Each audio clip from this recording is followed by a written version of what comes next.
Hello, everybody, and welcome back for the Naraka Bladepoint Morus Cup Season 2. I'm Nathanius, joined by Odin and Runekeeper, as we had a wonderful September, gentlemen. We got to see so many awesome games, some tears were cried, some trophies were hoisted, and now we get to do it all over again. Season 2 of 3. There's plenty more coming, but how are we feeling getting into today, getting ready to kick off Season 2, Odin? How are you, man? I'm excited to get back into it because we had that week off at the end. And you mentioned that there were some tears, but I think you forgot to mention that there was some money won. That's the big part I think everyone wants to talk about. Nostrade's got to be feeling pretty good about himself after pulling off that victory. He's going to have all eyes on him this season. I mean, it's a fresh season. Everybody's got a chance to start over. Rune, who's your favorite for this season for solos? Look, this is going to be complete bias. I got my eyes on two people for solos right now. You're going to say Ketsu? Ketsu is one of them, but I was going to start with Trago, actually. Trago's a good pick. I've been watching this boy. This is a whole new Trago. He's been putting in the time. He really has. That man's been grinding. He's been coming up with some crazy new tech, and Dude, his the grapple confidence stuff. levels. Oh my god! Yes, I just found out about it because of him. Oh, and the Matari teleport thing that he's doing right now too, he's killing it. Between him and then Ketsu too. Again, you knew I was going to say Ketsu, but that man has turned into a demon. If you see that man with a dagger, just run the other direction. That's all I've got to say on that matter. Just, it's not even worth it. Just go the other way.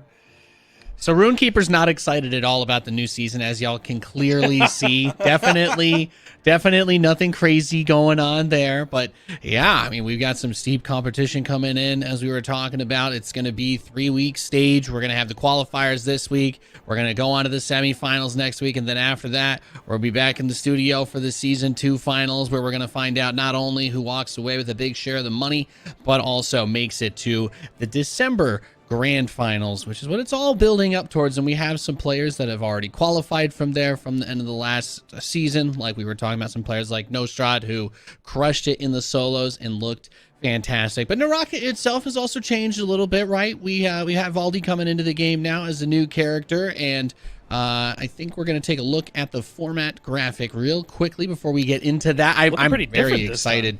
Very excited to talk about how things have changed. But as I was saying, we've got up to 240 players competing. The top 18 from each lobby in solos will progress to the semifinals, and then the top 8 of the semifinals players will make it from season 1, will be joining them. So that'll get us up to the 60 total. So a few less players will qualify because some players are seeded that didn't make it from season 1.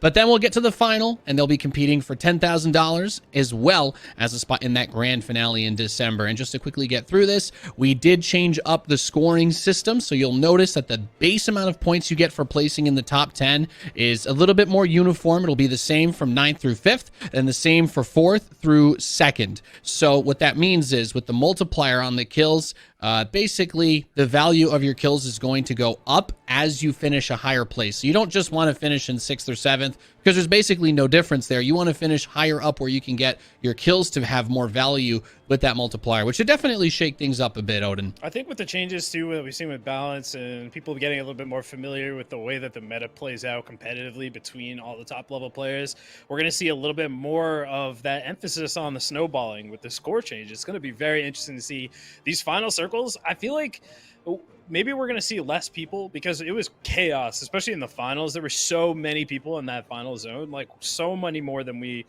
ever anticipated, even knowing that placement was so important. But now knowing that you need those kills early on and you want to secure yourself a position later on, it's going to be, I don't know.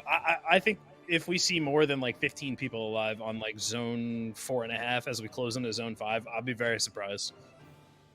Yeah, when we talk about, of course, the chaos that we get into those situations, and perhaps even a bit more in the trios later on, we'll start with the solos. But Runekeeper, Valda's been enabled now. We're going to be seeing her in some of these games. Maybe enlighten us if someone's tuning in, hasn't been able to see much of her, what the expectations might be today. Valda is a huge X factor this time around. I'm going to be very surprised if we don't see her in solos, and I'll be even more surprised if we don't see her in trios. There's been a lot of tech being worked up by the community for Valda.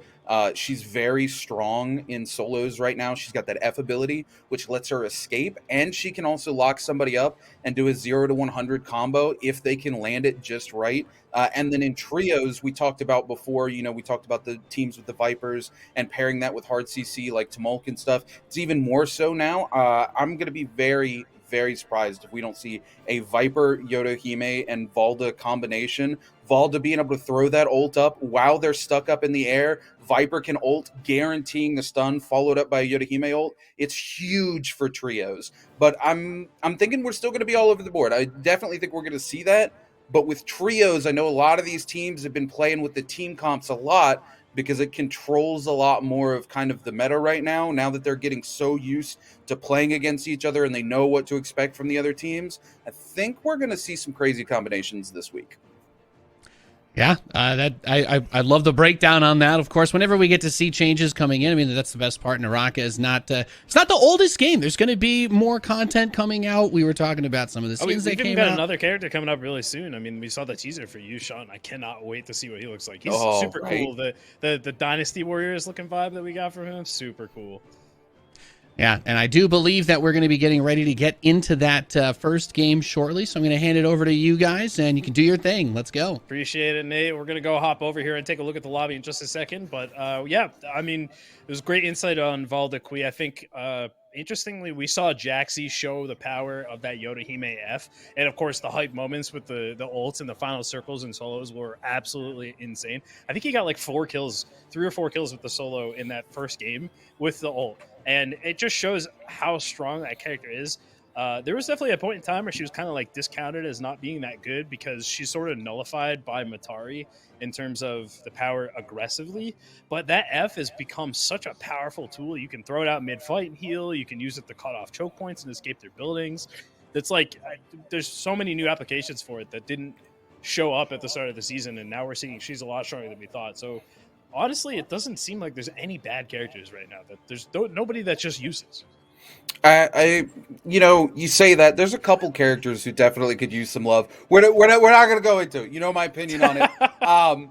But it's good. I think every character is kind of starting to find their niche right now, which in this style of combat and this style of pacing is exactly what you want to see, right?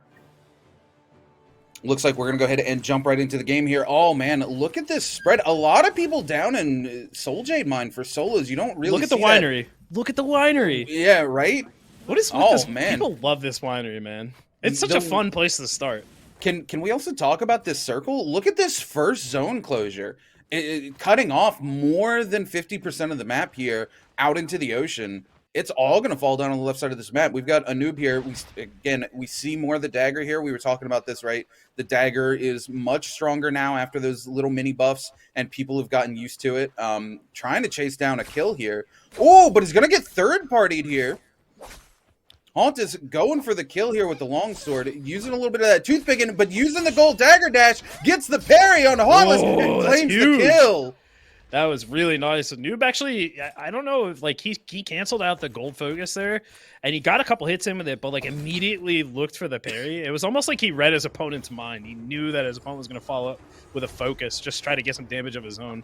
Kind of just played him like a fiddle there. He knew exactly what he was doing there. He played that so well because you can cancel. Oh, the parry onto McFlurry. Are we going to see McFlurry go down this early? He does not have his ult yet. Oh man, you hate to see it. Loses the gold longsword. Man. If I knew this was McFlurry, I would be hunting this kill down so hard right now. Yeah, McFlurry was one of the winners of our trio, so we're definitely going to be all eyes on him, including, of course, Nostrade, as we watched a lot of the top talent just go absolutely insane throughout the tournament, but nobody really knew who was going to come out on top. Of course, like you said, if you knew who this was, you'd just be hunting him down. You'd never let him get away. No, not in that position, right? Where you get a huge parry out like that. He's going to come back here and find a purple greatsword too. I mean, obviously you take the legendary longsword over the purple greatsword if you've got it, but I might would have camped that and waited to see if he came back for something. Yeah, I mean, purple greatsword, It's a good weapon. There's nothing wrong with the purple greatsword. Gold longsword though, pretty strong. Oh, yeah. Very favorable in this meta for reasons I think we've discussed about 1,000 times now. Speaking of which, we've got two players engaged right now with the longsword. Trick over here, who's got a pretty pressing advantage, but not getting any space away from Brian here, who's just looking for something to connect here.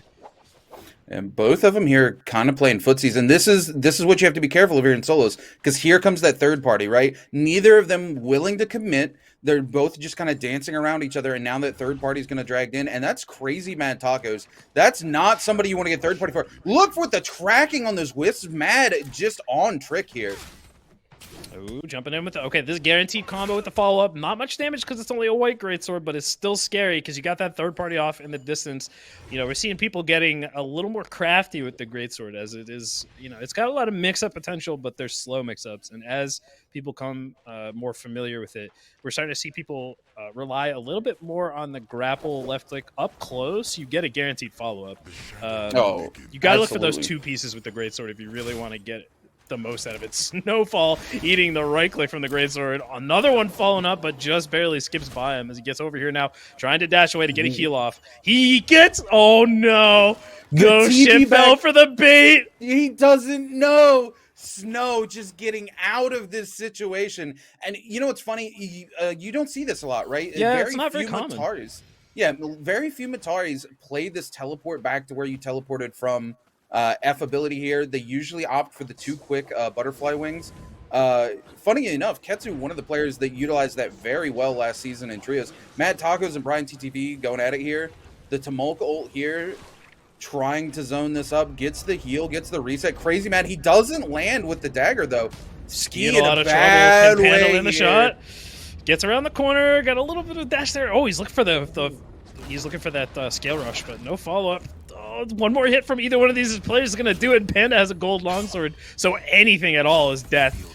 There it is, Ski. Ski playing is very smart, right? That longsword, the reach that it gives him, Ski knew any verticality on that. The second he got under him, right? He used that scale rush to avoid getting hit with that pixel perfect top of that charged right click and kept himself going, okay, if I can't land the hit, what I can do is escape from the situation where that right click's not a threat and reposition to try and hit again. And that's exactly what he did, and he manages to win that fight.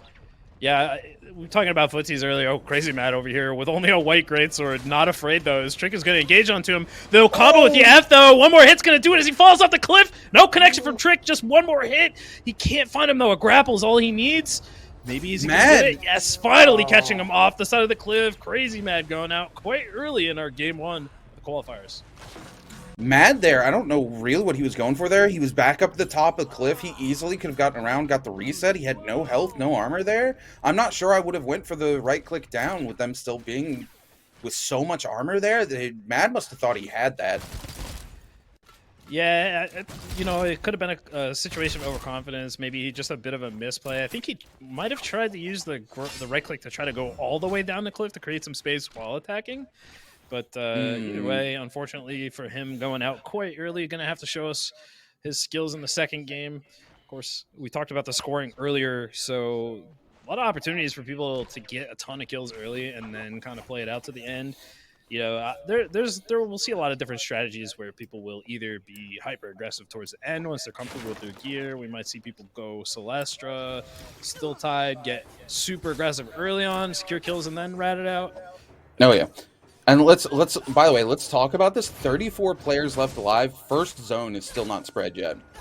This is draft. Ooh, that was disgusting. Blue Mist showing off the power of the katana, a underrated weapon that has recently become kind of recognized for its power. I feel like katana was one of those weapons early on in the meta that people were hit or miss on, but I think it's become a more... Maybe, I think you mentioned earlier, Trega. Oh, McFlurry getting swiped out of the sky by Ski. The last second. No, he dies to the zone. Oh, that's what I was saying. Yes. Oh, my God. Ski claims McFlurry. Whew, Ski's got to be feeling good about that one. Blue Mist right here, using some of that scale rush here to get away. The nerfed now, of course, you still have to hold it a little bit longer, but is managing to get away. Oh, but this unknown player on him uses the elbow from the counter, though, and is completely turned the situation on its head. Yeah, full combo with the katana there, getting the full blue bar broken with just a blue weapon. You got to feel pretty good about that. You know, we've talked a lot at length about how good Tarka's parry is. It's very situational, and it requires your opponent to not know how to punish it. But even knowledgeable players can fall victim to it if they're just not ready for it. Oh, absolutely. It adds such great mix-up potential, right, for Tarka? Because you go in and you never know what the Tarka's using. It's not like the parry is the meta either. Almost every single one of his Fs I see utilized. So you don't know if you're getting the fireball, you don't know if you're getting the parry. Look at the parrying the whole ult. Oh, she's got the triple slash. Of course she does. This is Blue Mist now in a lot of trouble. Gets grappled. He's stuck out here in the zone. Gonna have to pop that blackout to try to get away. No, he looks for the combo. Blue Mist getting super greedy here. He might go down. Oh, barely surviving the zone right there. Super, super greedy. Blue Mist is in a very interesting situation here. It's funny to me that we're this far. It's funny to me that we're this far into the lifespan of the game. People still don't know you can't shoot a Tarka when he's on fire. As long as he's moving, right? Yeah, so if he's trying to stand still like that, you actually can get those shots off. But Tarka does not stay standing still very long. No. You've got to time that so perfectly. We see Sly J here getting a heal off as well, chasing somebody down on the zone, trying to get a bounty on this unknown player. Look at the movement there with the Kurumi. That was actually really smooth from Sly J. T-Dark. Very good players. Unfortunately stuck with just a white weapon. I mean, he does have a blue katana. Speaking of the katana, we mentioned that earlier before we were talking about the fight. You were talking about Trago, who has been like probably the biggest proponent of the katana at the top level that we've seen. And the tech that he's discovered with the launch into the grapple combo is insane. It's such a cool combo to watch, dude. It does so much damage. Oh, absolutely. You can't discount his Matari either. The ability where he can jump up into the air and start charging as he lands. You don't know where he's going to drop because you just lose him with the Matari.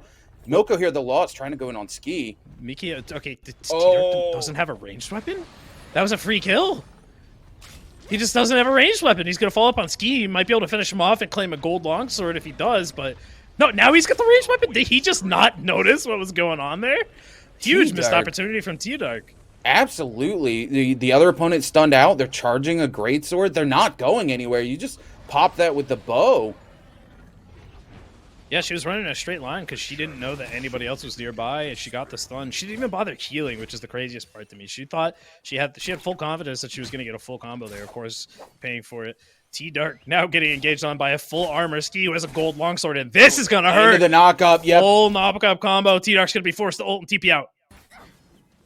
Can T-Dark get away? A nice use of the little scale rush there at the very top of the tree.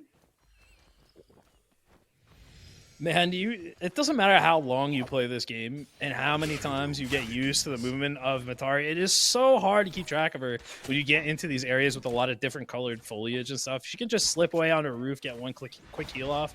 It's such a pain to deal with. But man, T-Dark is not getting away for free. He is just unrelenting, chasing down. Oh, did that land? No, I'm not sure where the... Oh, over there? This T-Dark, again, showing the Matari movement here, absolutely. Ski, though, those wisps, what a crazy play from him. Almost paid off, too. We see Ting coming over here as well, or Trig, sorry. Trig just hiding in the bush. Interesting strategy. You know, we talked about kills being important. Speaking of which, there's only 20 people left alive, and we're not even halfway done with Zone 2 right now. Right? Huge difference from what we've been seeing from NA right now. Trig here might be making the smart call. Still within range here. Gonna let these two engage. Possible third party onto it, right? TB Dark getting parried. Ski going in, punishing huge with the longsword. TB Dark, no weapon on the run. T-Dark is just like Ski just won't leave him alone. Does get the grapple. Of course, there's no stagger with that when he is dip, ducking, and diving, cleaning off the shoes, getting healed up, getting ready.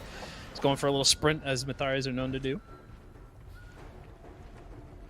Matari up that tree, but Ting coming in. Oh, he's finally deciding to show himself. Ski is like, he's looking so confident right now, and there are no other Tumulks nearby, so that ult is definitely going to save his butt or help him get a kill if he needs it. Of course, one of the things you got to pay attention to in solos if you decide to play Tumulk is whether or not there is another Tumulk that you're engaging with, because if you mistakenly assume that you're popping your ult and it's going to do anything for you when there is a Tumulk chasing you, you get a rude awakening real quick. Soul here looking for a place to hide, and just all this crazy that's going down here in Shipyard. Tons of players. There's a bounty in the middle here too. He's looking for his bounty on March 14, who is looks like they're currently engaged in a fight over there. We have like 10 people over here. A noob winding here. down quick. Look at this. We're just starting Zone 3 to spread. The bulk of the players here in Shipyard, this is a much different NA than we're used to seeing.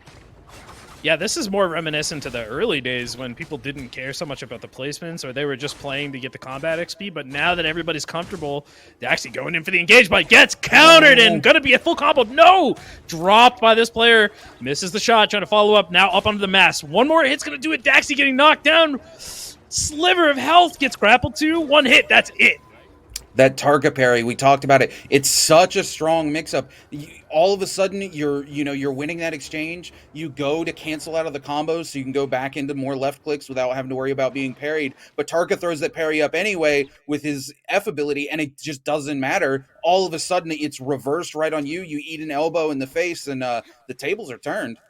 Yeah, there's so many applications for it. And like you said, it's not like it's the meta. So you can never really be sure if you're dealing with a Fireball Tarka or a Parry Tarka until you have gotten Fireballed or parried. Ooh, the parry off of A Noob there almost catches Ski out here. Ski, though. The movement. This man's schmoving with the crouch, that slide to catch up to Noob, and he got the nice vertical. Look at this. Staying close to the ground, getting those short hops with the aerial, low commitment, decent little bit of stun, goes into a combo. Absolutely. Ski's movement has just been glorious this entire match. He's so confident in that movement now. You can tell he's been practicing that. Yeah, I think one of my favorite things about this into the aerial so far. Oh yeah, getting that full combo. March, they're on even footing now though. One of my favorite things so far about this series has been watching people's growth, and now all the people that were at the top, still very strong contenders, but all of a sudden the playing field's a little more even, and we're seeing some really strong players coming out of the woodworks. Absolutely. Ski, though, his performance today has been phenomenal. Watching him go into all of these fights, he is so confident he can turn the fight at any second. You don't see him really run away. He just wants to engage these fights, even when there's other people just running around trying to third-party him. Oh, those whips! Oh, March with the focus dash to get himself out of harm's way. One of the unfortunate things about the tracking wisps is that they are very slow, so it's easy to use the focus dash if you're not currently engaged. March turning it around on the Ski, getting the full juggle combo with the ground double slash with the jump. So much damage on the Ski. Now it's March's fight, and they're getting third party, so are they going to disengage? No, Ski's answering back. Look at this. Look at this. The Ski just doesn't care. He's so confident, even while getting third party, that he can turn this fight, except that third party Blue Mist is on Ski. Ski looks like he's about to go down right now. It's anybody's guess who's going to come out on top. Of course, we always know how these final zones go. One person looks like they're dominating, and out of nowhere, someone comes out. We see in the background Blue Mist just trying to finish off Ski. Ski got a couple kills under his belt. Be nice Ski to get him getting the reset eliminated. with his ult here too, though. Yeah, Blue Mist not even bothering trying to go through it. He could use the focus dash with the charge attack to go through that, but Katana not the best at traversing the wind wall compared to some of the other weapons, so he just decides to stick it out. Let Ski get away. Probably a smart choice, because if he got caught in the wind wall and then a third party happened to show up at that exact moment, you're in a bad spot. Absolutely. I can't believe this. 15 left alive, where the Zone 4 just starting to close. Like I said, it's such a difference game. Will 1v1 right here, about to go down. One hit away, uses the teleport. Whew. Just barely sliding out of there with the third party coming in, potentially saving Will 1v1 here. Using this movement, though, to get across the map, looking for any place to get a reset. Woo! Just jumping right over his head right there. He just skinned him on the way by. Oh, no. He gave himself away. Can he? Oh, okay, some good movement getting him through these buildings here, getting him to a safe spot. He might actually be able to heal up here for half a second. He's surviving, hanging on to life with 100 HP there for just like 30 full seconds. He's using that left click to fly away. Absolutely schmoovin' on his part, too. Trying to find any cover he can here. Yeah, that was great. I mean, listen, you find yourself, even as a Matari, we know we love to hit on Matari, and she kind of deserves it, but even as a Matari in those situations, to escape that many players looking at you, it's no easy task. He had 100 HP. Anything would have done it. Yep. Yeah, you've got to have your movement down. It does not matter that you have the quote unquote free escape with the teleport as Matari, but you just have to have that movement. Will kind of in a bad situation actually, with no health pots left, sitting on half health. Got a ton of shield pots, but it's one of those situations where you take the extra shield pots because you don't expect to be going in your health too much, and you found yourself in some bad situations. Now you're lacking on the components you need. Beta landing, just trying to get a heal off there. Ends up getting canceled at the last possible second there as his opponent came in, just barely nicking him. Not a lot of damage, no guaranteed combo follow-up. Using, he actually used the F Matari style, just threw it right up into the sky and dashed to it to get out of that situation. Landing a huge charge right click into a parry, knocked down into the zone. The Matari's gonna have to teleport, leaving that weapon behind, almost securing a kill. Beta, huge turnaround. Absolutely huge turnout, and this is what we were talking about with the greatsword all last season, right? Playing into it, if you can play into it slow, it is so counterable, right? Because they hit the stone form and they had the wherewithal to jump into the parry immediately afterwards, but it doesn't matter. Bita just completely 0 to 100 by Mock there. He just got shut down. That was ridiculous. It looked like he had nothing he could do there.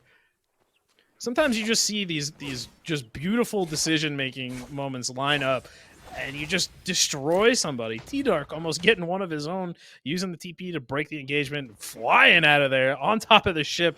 He's going to be able to get a heal right here. There's no way anybody catches up to him fast enough to stop that. By the way, we talked about this. Nate wanted a final zone on the ship before the show started, and look where we are right now. Just want to give Nate a little nod here that he's getting his final zone here. That's actually crazy. Even with 12 players left, with so much to move in this final zone here, with the ship, with all the wreckage and the rocks, this is actually kind of an insane final zone for these players. Yeah, it's not often that we see this much. Like, Shipwreck is such an interesting place because you got open space, but still a lot of verticality and a lot of different like nooks and crannies you can hide in. This is going to be a very interesting zone. I feel like it's going to come down to exactly where the zone ends, who's going to come out on top here. If they can just keep control of the high ground, we've seen that happen so many times in solos and trios games. The people who have like a good spot that they're comfortable with, and they kind of like force people into them.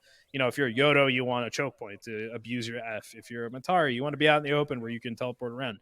If you're a Tarka and you have a ton of fireballs, you want people to be stuck so they can't really jump around. You want to just be chucking fireballs out. Huge ult coming out from Trick here. Does land it. Knocks him into the zone. Is going to go for the reset instead of the punish, though. Yeah, he actually, that was smart. He used that little bit of time that he had heal cut on there. He had the healing reduction applied to him, just apply pressure to try to keep his opponents off him, maybe back them off so that he could create some space. When it fell off, finally went for the heal. Realizing he's surrounded, using the focus dashes to get out of here. Solid movement all around.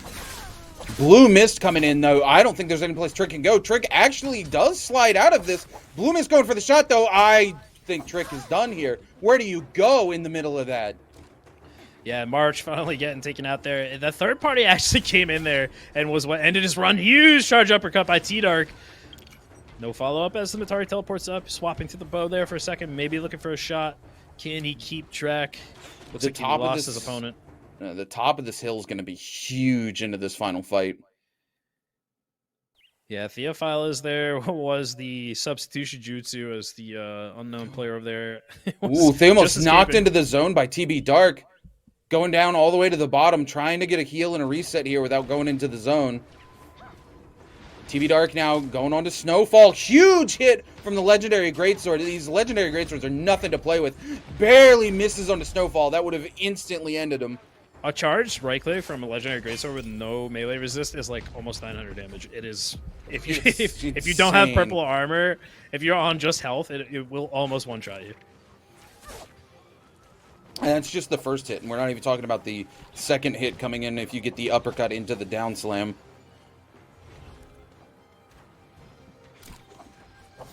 Look at this little spot. TB Dark has found a heal here. This is huge for him. Okay, so we talked about how we expected to see a ton of people fall off, but look, we've had 15 players in this zone for what feels like an eternity. We're down to 10.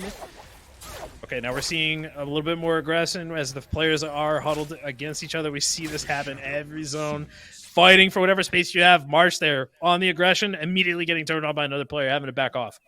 This is what we talked about, though, right? You want to get those early kills so that when you get here, this is where you know you have to start playing that footsie. You need to be able to engage, get some damage off, and get out of that fight immediately so that the third party doesn't come in and inadvertently end you for being aggressive.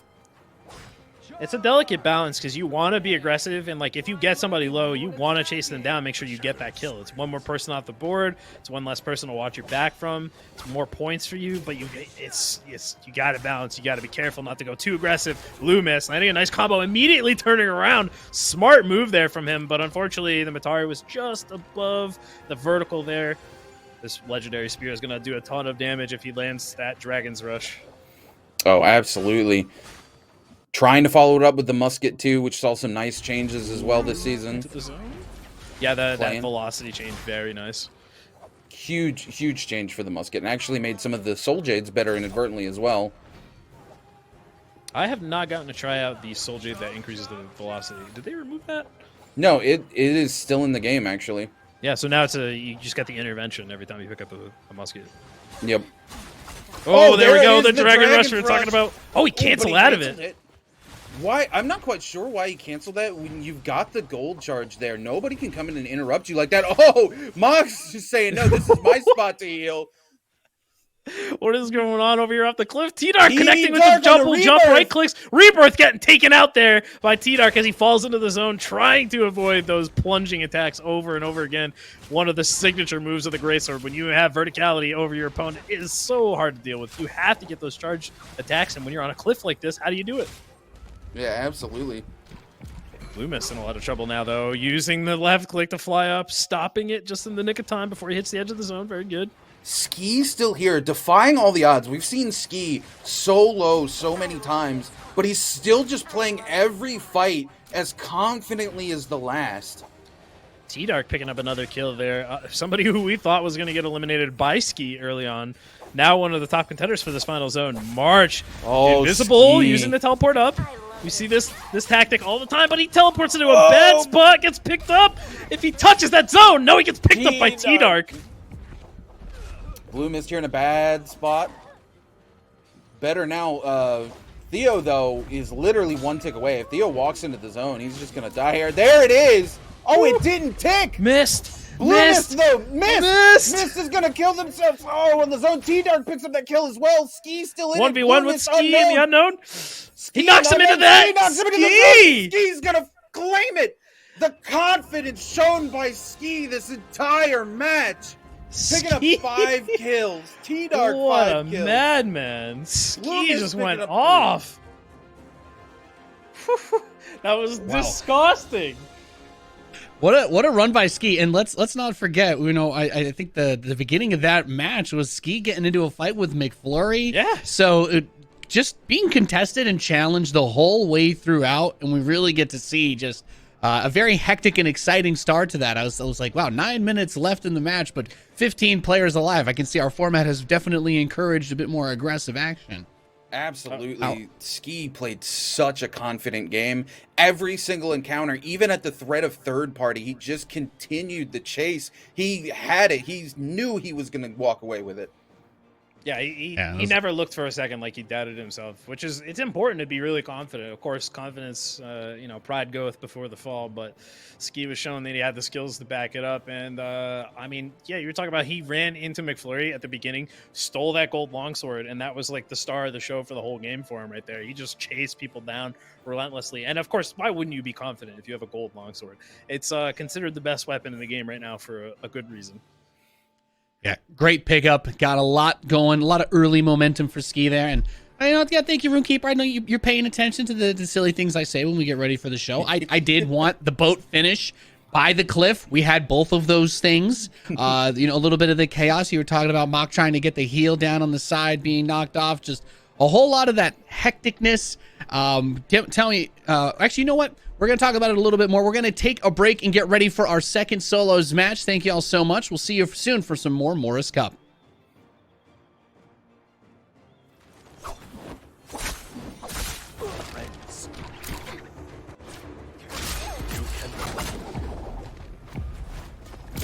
I've already forgotten. Stop hitting me.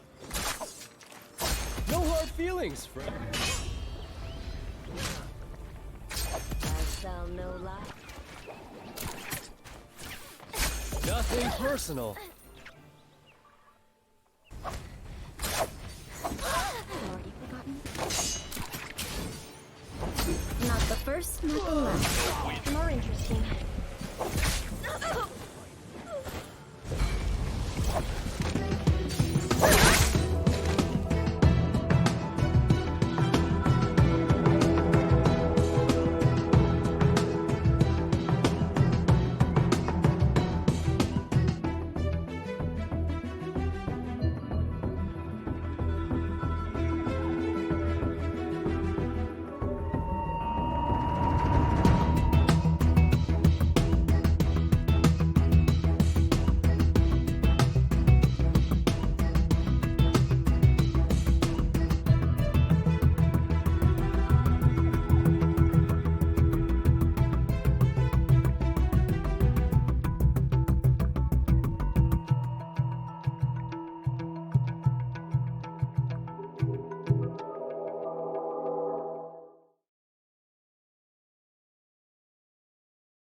And we're back. Welcome, ladies and gentlemen, to the Naraka Bladepoint Morus Cup Season 2 qualifiers. We finished our first solo round. It was definitely an exciting one, to say the least. Action-packed, and we just got to see all that good stuff. What are we feeling getting into the second round today? Anything that we still are waiting for to see pop up in the solos, Odin? Man, I feel like that game kind of checked all the boxes, especially we were talking earlier about, like, we knew everyone was going to be way more aggressive early on. I was not at all surprised to see so few people alive. I was surprised to see so few people alive so early on. I feel like maybe this game will see a little bit of a slower pace, because I think people maybe kind of like stepped on the gas a little too hard at the start of that game. I'm going to pump the brakes a little bit. But, I love to see it. The only problem is when people go out that early, we don't get to see all the fights. Right. And Runekeeper, I mean, we were talking about it with the format change. The kill points are more valuable when you make it deep, but really encourages you to get those kills throughout the course of the game so that you can actually take advantage of that multiplier. And we really did get to see it have a big impact on how many players were around at certain phases of the game. Do you expect that to be a trend that we stick with going forward? Absolutely. I mean, you look at the end, right? Odin was talking about it. We had so many players left. We had like 12 players left, and it dwindled down to 10 for almost like 2.5, 3 minutes. We didn't see anybody die. That final zone is so precarious because you have so many players around you. You need to be able to wiggle into a fight and wiggle out of a fight on a moment's notice, which is where that huge movement comes in. So it's hard to be picking up kills in that final zone, right? We saw TB Dark pick up some huge kills there at the end because things got hectic, but you don't know if the odds are going to be in your favor at that point. People like Ski and them who picked up those kills early just got to play that zone so confidently, knew that they had the kills, knew that if they needed to break an engagement, they could without having to worry about costing themselves points in the end. And it paid off for them playing aggressive early so that they come in at the end and play smart in the end. I think we're going to see players step on the gas pedal even more. I know Odin thinks some of them should back off. I hope Ski comes in and just puts it to the floor. It's all about the schmovement. I mean, we talked early on in the lifespan of Naraka, like when we were still doing the beta tournaments, a lot of the skill expression in this game comes from mastering that movement and figuring out your own way to dip, duck, and dive in and out of the fights and taking those key engagements, knowing when to back off. And like Room said, we had 2 minutes where basically nobody died. And it's because people would take those engagements, take account of their surroundings, realize this isn't the situation I want to follow up in, let me just get out of here, and they did it masterfully. We're going to see a lot more of that. I think if people can apply the movement and be a little bit more aware of their surroundings, we'll see more people alive later on, but I like the aggression. I don't know. Yeah.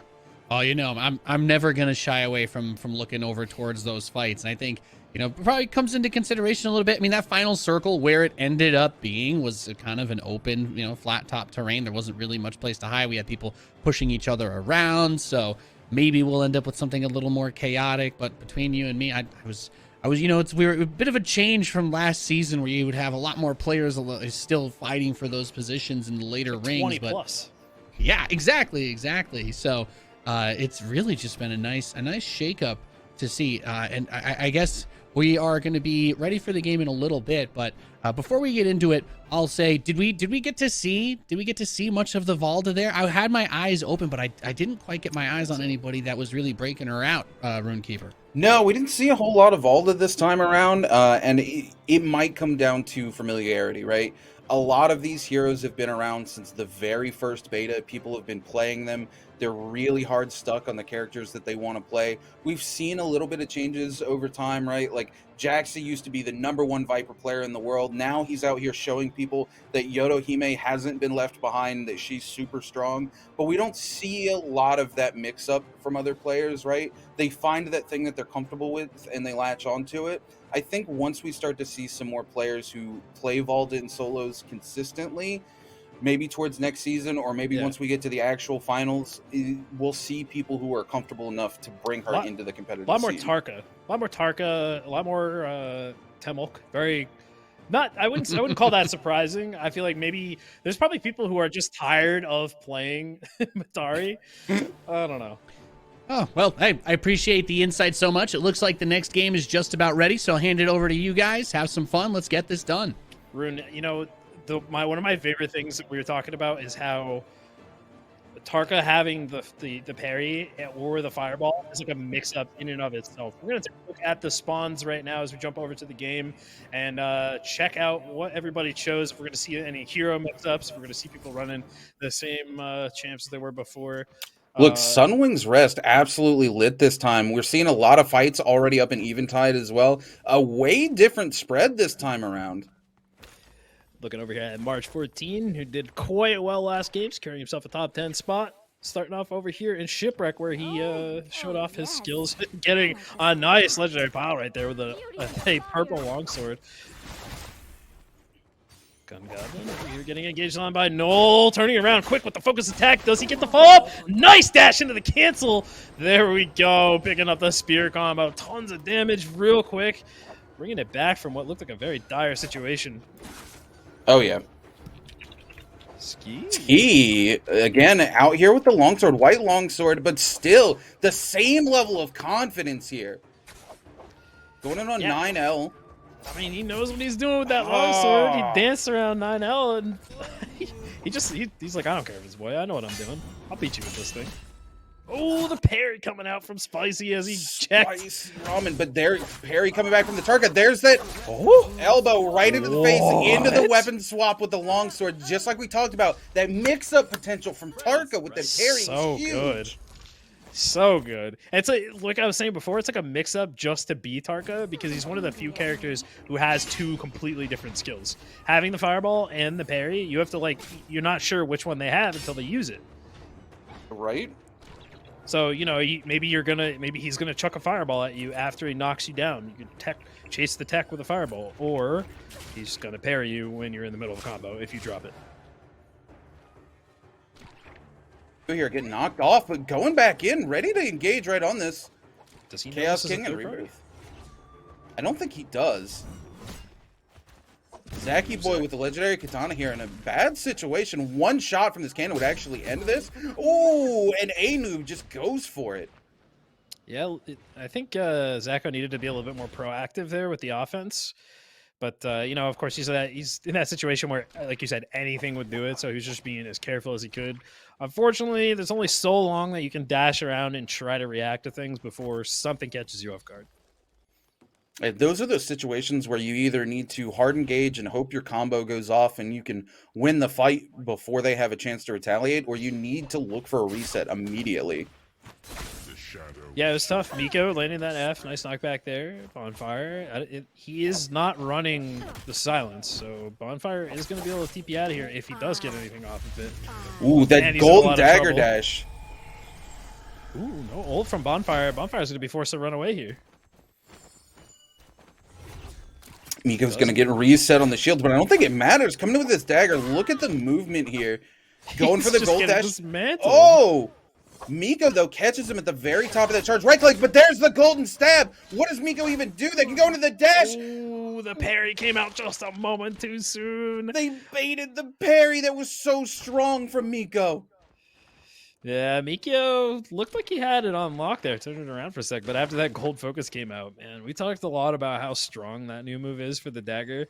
Definitely got slept on, but people understand it more. It's such a good pressure tool because you can't parry it once it's already started, and you can't dash into it, but they're free to cancel it and launch an attack at you, so you kind of have to respect it and give them a little bit of space. Otherwise, you might eat a full combo. Absolutely. Blue Mist going into Rebirth here. Rebirth in a bad situation. No armor to speak of. Ooh, but Blue Mist dashes right into that. Eats the second one. There comes the parry.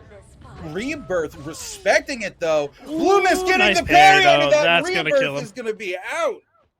That was super nice. Had the patience, had the wherewithal to go for that parry. Very common tactic to kind of like dash up your opponent and get a check them there, because it's, you know, if they're not charging one of their own, they're not going to get too much of a combo. You know, you got to look out for those dash combos like Ski's doing right here. Looking for the toothpick into the launcher. This is the dangerous combo you got to be careful of. Does Ski have Phoenix Blast here?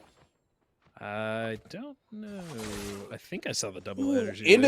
Into the charged right click. No, maybe not. Maybe I'm seeing things. Gun Goblin using the katana like it's a longsword right now. Ski in a lot of trouble. Ski still confidently engaging on this, though.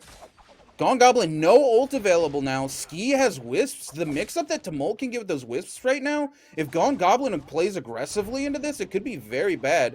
Ski almost hits that knock-up. He's gonna get a quick reset here, and on to Gone Goblin. Charged right-click, immediately cancels out the shield. Oh, the full combo, that's gonna be enough! Aerial, one more! Gone Goblin, literally a single tick of HP. Ski is gonna connect, and the Goon Goblin goes down. Ski, very smart there, forcing him into the clashes to get the kill. You knew there was no way for him to get out with the TP left. He actually couldn't finish him off despite landing the uppercut combo because of the verticality. His opponent landed on the ground, so no guaranteed double. Crazy Mad now engaging onto Trick here. Trick popping that ult defensively. This is not the 5-second stun ult, so if he does get it, it might just give him time to heal up. Crazy Mad avoiding it, now following up once again. Crazy, literal centimeters away from canceling that shield pot. Trick gonna get the full heal here. Crazy again, still playing aggressively. Ooh, parry a little too soon, but has the wherewithal to shift dodge out of the way. We're gonna see those wisps come out. Trick putting the building between themselves to make the wisps a non-factor. Yeah, Crazy has ult on deck. I'm surprised he hasn't used it yet. The Viper F into the full combo. Woo.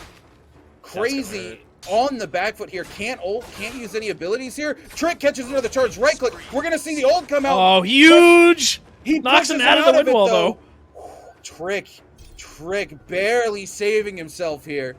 Yeah, so Crazy Mad, actually, I was just talking about how I was surprised he didn't pop the ult. And I think he was doing what Ski was doing, which he wanted to wait to use the ult because the ult has hyper armor. So unless you are actively in a juggle state where you're getting knocked up in the air, you can just pop that ult. It has hyper armor and it will ignore collision on startup. So if somebody's lands like the first hit of the toothpick combo on you, for example, you can then instantly ult on reaction to cancel their combo and then turn it around on them if you jump into them, because it puts a little bit of a stun into them. You get a free hit follow-up. So I think we're seeing people be a little bit more defensive than offensive with Tumult's ult these days. Absolutely. TB Dark here, huge combo onto Argon. Argon dashing out here, letting TB Dark get the reset. Argon, another super strong player that we saw in Season 1. Very impressive stuff from him. Another chance, another season to get back up to the top there. Argon, arguably very strong, makes great use of the spear as well. Probably one of the best spear players we've seen. Saber! Saber's got the great sword. Look at the stone form that is Tarkaji's technique. No follow though. Crazy Mad coming in for that third party. Gotta be careful. Saber go ahead and disengage there. Saber with the great tech though, gets grappled and double shifts around so he's behind his opponent as his opponent comes in. Ooh, nice F there to turn the tie that fight around real quick though. But man, this is tough. It is only Shadow 2, so it's not going to cut healing, but it is going to hurt a lot. Both these players deciding to engage. Of course, this is Kurumi. She can be aggressive if she wants to, but they're kind of deep in the zone right now. I think chasing one another might be a mistake. Yeah, Kurumi definitely has the upper hand in the chase here, though. PST getting a kill over there on O'Brien on the feed. We're seeing people popping out, and once again, look, we're at Shadow 2 right now, which is just settled. And only 25 players left alive, 25 alive. These guys, are, again, they're putting their foot to the gas pedal. I don't see it coming off anytime soon. Saber with a huge parry onto Trick, though. Punished by the greatsword. Trick stuck on this wall. No place but to go up. Oh, Saber. That's so unfortunate. He was angled just a little bit too far down. Catches on to Trick anyway, though. Trick hits him with that F. Saber doesn't care. Already ulting. Interesting choice to back off here and heal. Chase this down, buddy. He's got advanced heal, so I kind of understand the idea there, but man, this might come back to bite him as he does get comboed now. Trick landing the F, no parry or fireball on the table. Yep. So much damage. Saber, huge. Saber goes down here. Trick. Huge misplay from Saber here, in my opinion. Your ult is up. They Viper F you. Your ability's already out. They don't get the value from it. They're one hit from dead. Don't take the reset. You still have a full HP bar. One hit from that greatsword kills them. The bomb. Popping the ult cannot find a single hit. Gonna have to disengage here as he got nothing out of his ultimate there. Ooh, McGregor's chasing him though. Using That that Yodo F, F, putting him in the huge, though. grinder. Look at the damage. Look at the damage he's taking. Ooh, and he gets out of the way, has the wherewithal to dodge the elbow, catches him into the katana combo. McGregor's in a bad way, and then he goes down. Big turnaround there as Dan Bomb takes out Burgers, who got punished for chasing a little too aggressively there. The parry not working out in his favor. I think the problem there was that he had the right idea with the parry, but he used it, he activated it at the wrong time. You know, you've got a lot of time that you can hold on to it, and you can jump cancel it. You're not forced to use the elbow, which in certain situations it can be a little bit more advantageous to just jump cancel and maybe go for an aerial attack immediately off of that. It's one of those layers of mix-ups that you have available to you. Trick over here still where he took out Saber just moments ago, now looking for another kill over here onto David. Huge into the uppercut combo. David, no armor here. Trick in a good situation. We see defended David, though, using that Yodo F to get the zone, going for the ult. Trick using this verticality, though. Gets a free complete reset onto David immediately.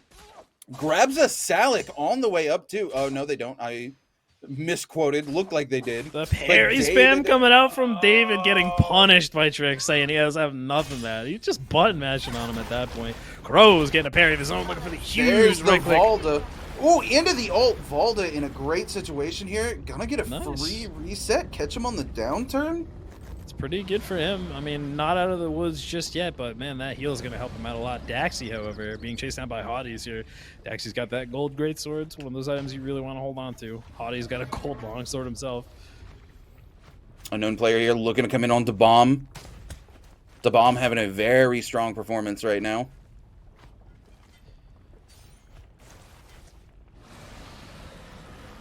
$19 players left alive, and we're just coming up to zone 3 here in just a moment. Yeah. Looking like we got about 30 seconds left. Oh, Unknown chasing into this building. Trying to get an uppercut combo. Very nice. Tons of damage coming out there. Purple Greatsword just does so much, and it's really hard to deal with when you're inside of a building, and you can't space it out really well. You just have to kind of clash with it and then go for a parry, but it's really hard to do when they get the jump on you. Yeah, it takes a lot of skill to get into that jump parry habit, especially since the meta for so long was that crouch parry. But jump parry just so much stronger now. Man, we got a 4-way engagement over here. This unknown player who is engaged with Dan Bomb over there as well. Everybody kind of backing off. Oh, no. Dan Bomb actually engaged with T-Dark over there and will 1v1 in a fight of his own. 3-way fight happening over here. Dan Bomb getting caught in the collateral of the right click from T-Dark there. Listen, we've seen T-Dark very heavily favoring throwing out that facepalm emote. Heavily favoring the greatsword, and you can see why. It's certainly got its own strengths, especially in a longsword prevalent meta where they're going to look to get a lot of those toothpick combos. If you can clash and they just kind of don't pay attention. Oh, Hotties is getting caught into the infinite from Tarka. The Tarka juggle. Drops it, though.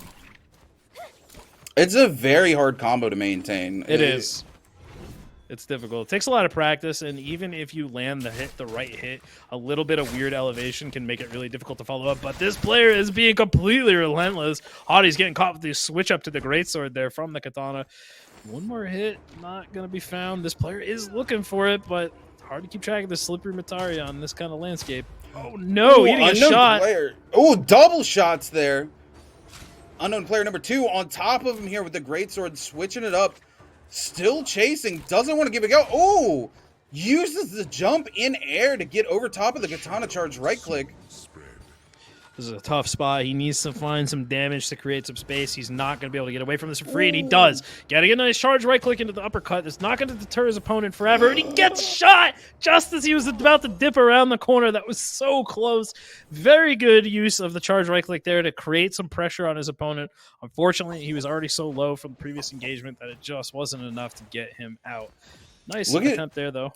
Let's look at all these players now, heavily favoring the musket over the bow, right? We used to seeing so much bow, but these players now being able to swap to that musket quicker, and the fact that the velocity is so much faster, you can catch some of those crazy shots out now that you couldn't previously with the bow after they changed it, where you had to hold that charge just a little bit longer. Dan Bomb here, throwing the ult out onto the Viper ult, though. This is going to be a bad situation for Dan Bomb, but Viper backing off of that? Yeah, he was using the skill block ultimate there, so wasn't going to get much. And of course, there were other people around. Decided to just kind of give himself some space with the ult there as a little bit of deterrence for anybody else to show up. I think that was the right choice. It's scary if you get hit by one more of those Yodo ult slashes. It's a lot of damage. It is a lot of damage. You're not wrong whatsoever. Ski here going in onto Hotties. Ski doesn't, armor goes down and Ski just doesn't care. Is so confident. Just continues the chase. Ski with the left click. The left click is so inconsistent, but Ski just knows when to throw it out, knows he can connect with it, gets a quick heal, still tracking Hottis with his camera here. Yeah, Ski, once again, like we mentioned earlier, not willing to use the ult offensively, which, you know, sometimes I think you could use it offensively to secure a kill. Of course, against the Matari, it's always a risk because she could just TP right through it. Oh, that Viper ult coming out one more time by Empress here. Empress in a bad situation. Gets the double stun, though. Empress might be able to get the reset and get away here. Yeah, Imperius does find the double stun on two opponents that were trying to track him down with the bow. Argon over here, maybe looking to pick up a fight onto this player. He's got a gold armor, probably feeling pretty confident. TB Dark taking a huge hit right there to the face. Missing the parry. Is going to TP out. Goes for the reset. Ooh. The TP back by TB Dark. Again, we talked about this. Not utilized a lot, but it seems like these players are starting to favor it. Yeah, T-Dark has been using that pretty well to his advantage. It's like, in this kind of area, it's not as useful, and especially in the later zones, not having a double TP is very difficult to escape certain situations, because you use that double TP, oh no. Oh, no, Will TV is getting caught into this little mix-up here from the greatsword. The double left click there actually does pick up ITS PSD. It's PSD, sorry. And, yeah, the Fluttering Wings, the double charge of Fluttering Wings, so strong in the final zones because you can get so high up with it, and you can always course correct if you teleport out of the zone mistakenly. Not having the double TP can get you in a lot of trouble in those final zones. But, of course, its strength in the early and mid-game cannot be underestimated.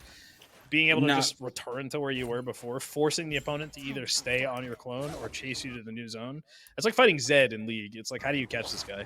Exactly. And honestly, I feel like the more confident you are on the Matari, the better it is to take, right? You get to that final zone, if you're more confident in your movement, you don't really need that double TP. Yes, it does help. Like you said, you accidentally bump into the zone, you need to get out very quickly. But if you think about it, using the clone to TP back to as well, you can do the same thing. You TP out, they ignore you for a second because they think you're in the zone, and then boom, you're back in on top of them. Yeah, there are great ways to apply it. Ski going in over here onto this Karumi player, trying to find the full combo. Does get the grapple into the double jump attack, into the slam. Ski is doing so good with this longsword, picking up a kill. Karumi going out right there. Man, that was so nice. Argon will 1v1, looking to pick up Ski here. They know he's a huge threat. 9 players left alive. He's getting that big multiplayer right now. Ooh, on to Will 1v1. Just look at how confident he is. 2-3 players chasing him down. He does not care. He keeps going. This man's got a can-do attitude. I like this guy. He just doesn't care. Look at the movement, too. Prepping for that. Will v1. The second Will cancels the grapple with a jump. Ski instantaneously canceling the charge and shift dashing out. He just knows where he's at. He's confident. He knows the moves he's throwing. He does get caught by a huge greatsword and another one. The jump left click to the right clicks. Will, that was so nice. Using the wide swing. Oh no, this is going to be so bad if he gets turned around into this. He's just trying to find a hit, but he's getting chased out. Hottie getting caught by that chainsaw. So unfortunate. You hate to see a bonfire now pulling out. Oh, he's trying to get one onto Will. Will, barely dodging it. He was trying to use a pot right there. Are you out of your mind? Look at this. Crazy. Talking about the greatsword too, right? The aerial combo with the greatsword is something we don't see a lot of, but it's so strong and it's such a good mix-up. If you don't expect that coming out, it can completely mess your day up, just like we saw Will do right there. Ooh, Will getting lucky with the terrain differential there, getting him out of that true combo. Either it was a drop by Hotties or Will just kind of got lucky there. There's only 5 players left alive, and one of them is chasing Will with a chainsaw right now. We got Jason in here. Look at these, just still running around with this thing. Nobody's even doing anything about it. Will opting to go for the gold armor here too. Knows he's got the pots, can use the terrain to get the reset. Trick down here hiding from that chainsaw as well. Nobody seems to want to challenge it. We can just take some shots at it. But yeah, talking about that greatsword aerial combo, man, it's the huge thing about it is like knowing what the hitboxes are and knowing what it looks like when you try to use it on different. Like some of these combos are super height specific, and you can only do them when you're going uphill or if you're on even terrain or if they're lower than you, and you have to adjust and adapt on the fly. You got to have these layers to your offense, and it really shows the difference between top tier players and like the tournament level players, the top 100 and the top 10. Absolutely. Having that knowledge and knowing exactly what you need to do in each situation is really what separates the best. Yeah, from the top. Like you're talking about with the terrain differences, as soon as you hit somebody and they bump off something you weren't expecting, you need to be able to course correct immediately. You don't have time to think about it. It needs to be ingrained. You just need to automatically know, okay, this is what I need to do to adjust for this, right? And like you said, it's what separates the boys from the men. It's going to show you the winners of these tournaments versus people who are just participating in these tournaments. Speaking of people that are participating, Will is participating in a little goose chase here. His Trick is trying to catch him, but Argon, who's taking a shot at him, cannot find him. He is great sword surfing like a maniac, but Trick finally catching him with a grapple into the attack there. The greatsword is so strong in so many ways. I love seeing people greatsword surfing to get around the zone because it's such a threat. Like jumping into somebody surfing like that can really get you messed up if they catch the combo. 3 players left alive in this huge zone. I cannot believe it. That's what I was going to say. Look at the difference in this zone compared to the one from last one. Again, putting the pedal to the metal here, and oh my god, Trick goes down. So now we got a 1v1 with all this space between Argon and Sly. Trying to use the chainsaw, but Argon says no. Throw in the wait a minute, what? Use the flamer. He swapped to the flamer and used it to immediately cancel the ult out.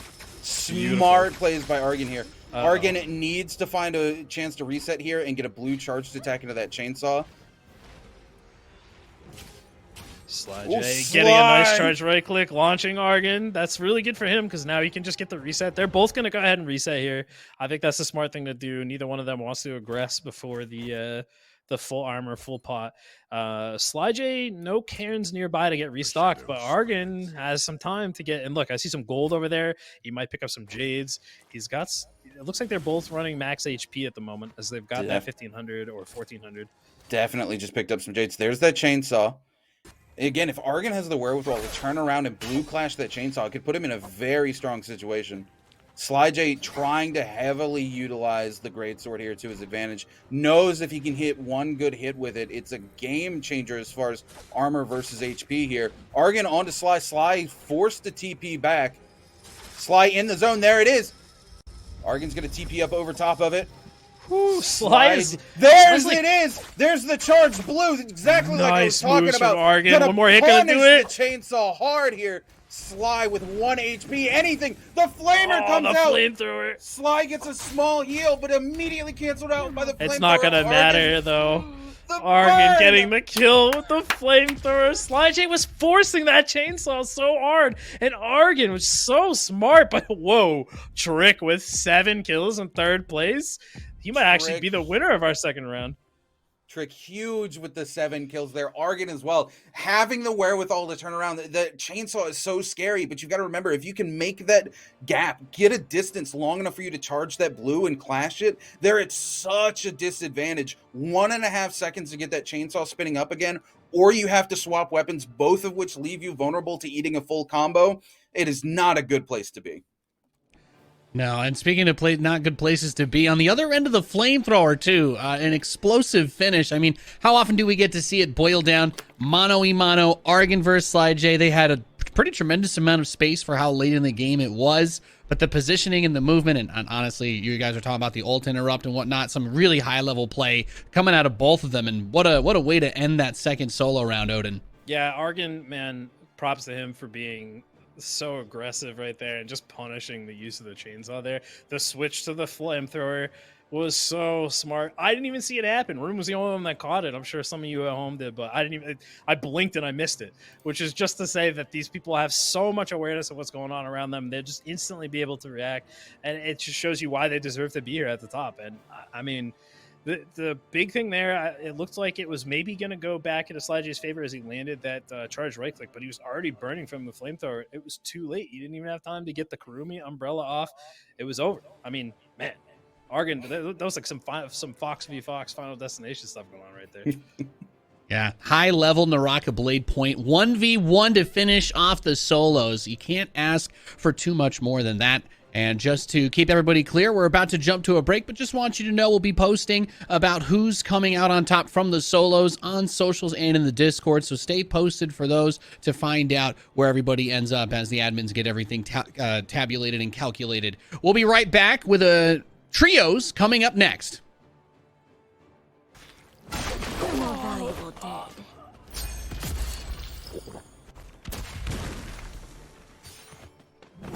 I've already forgotten your name. Now that's a round.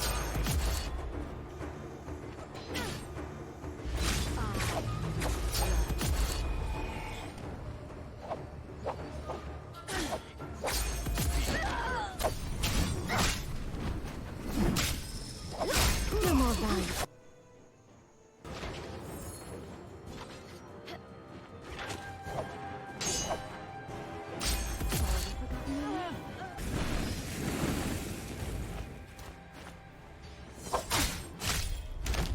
You're more valuable dead.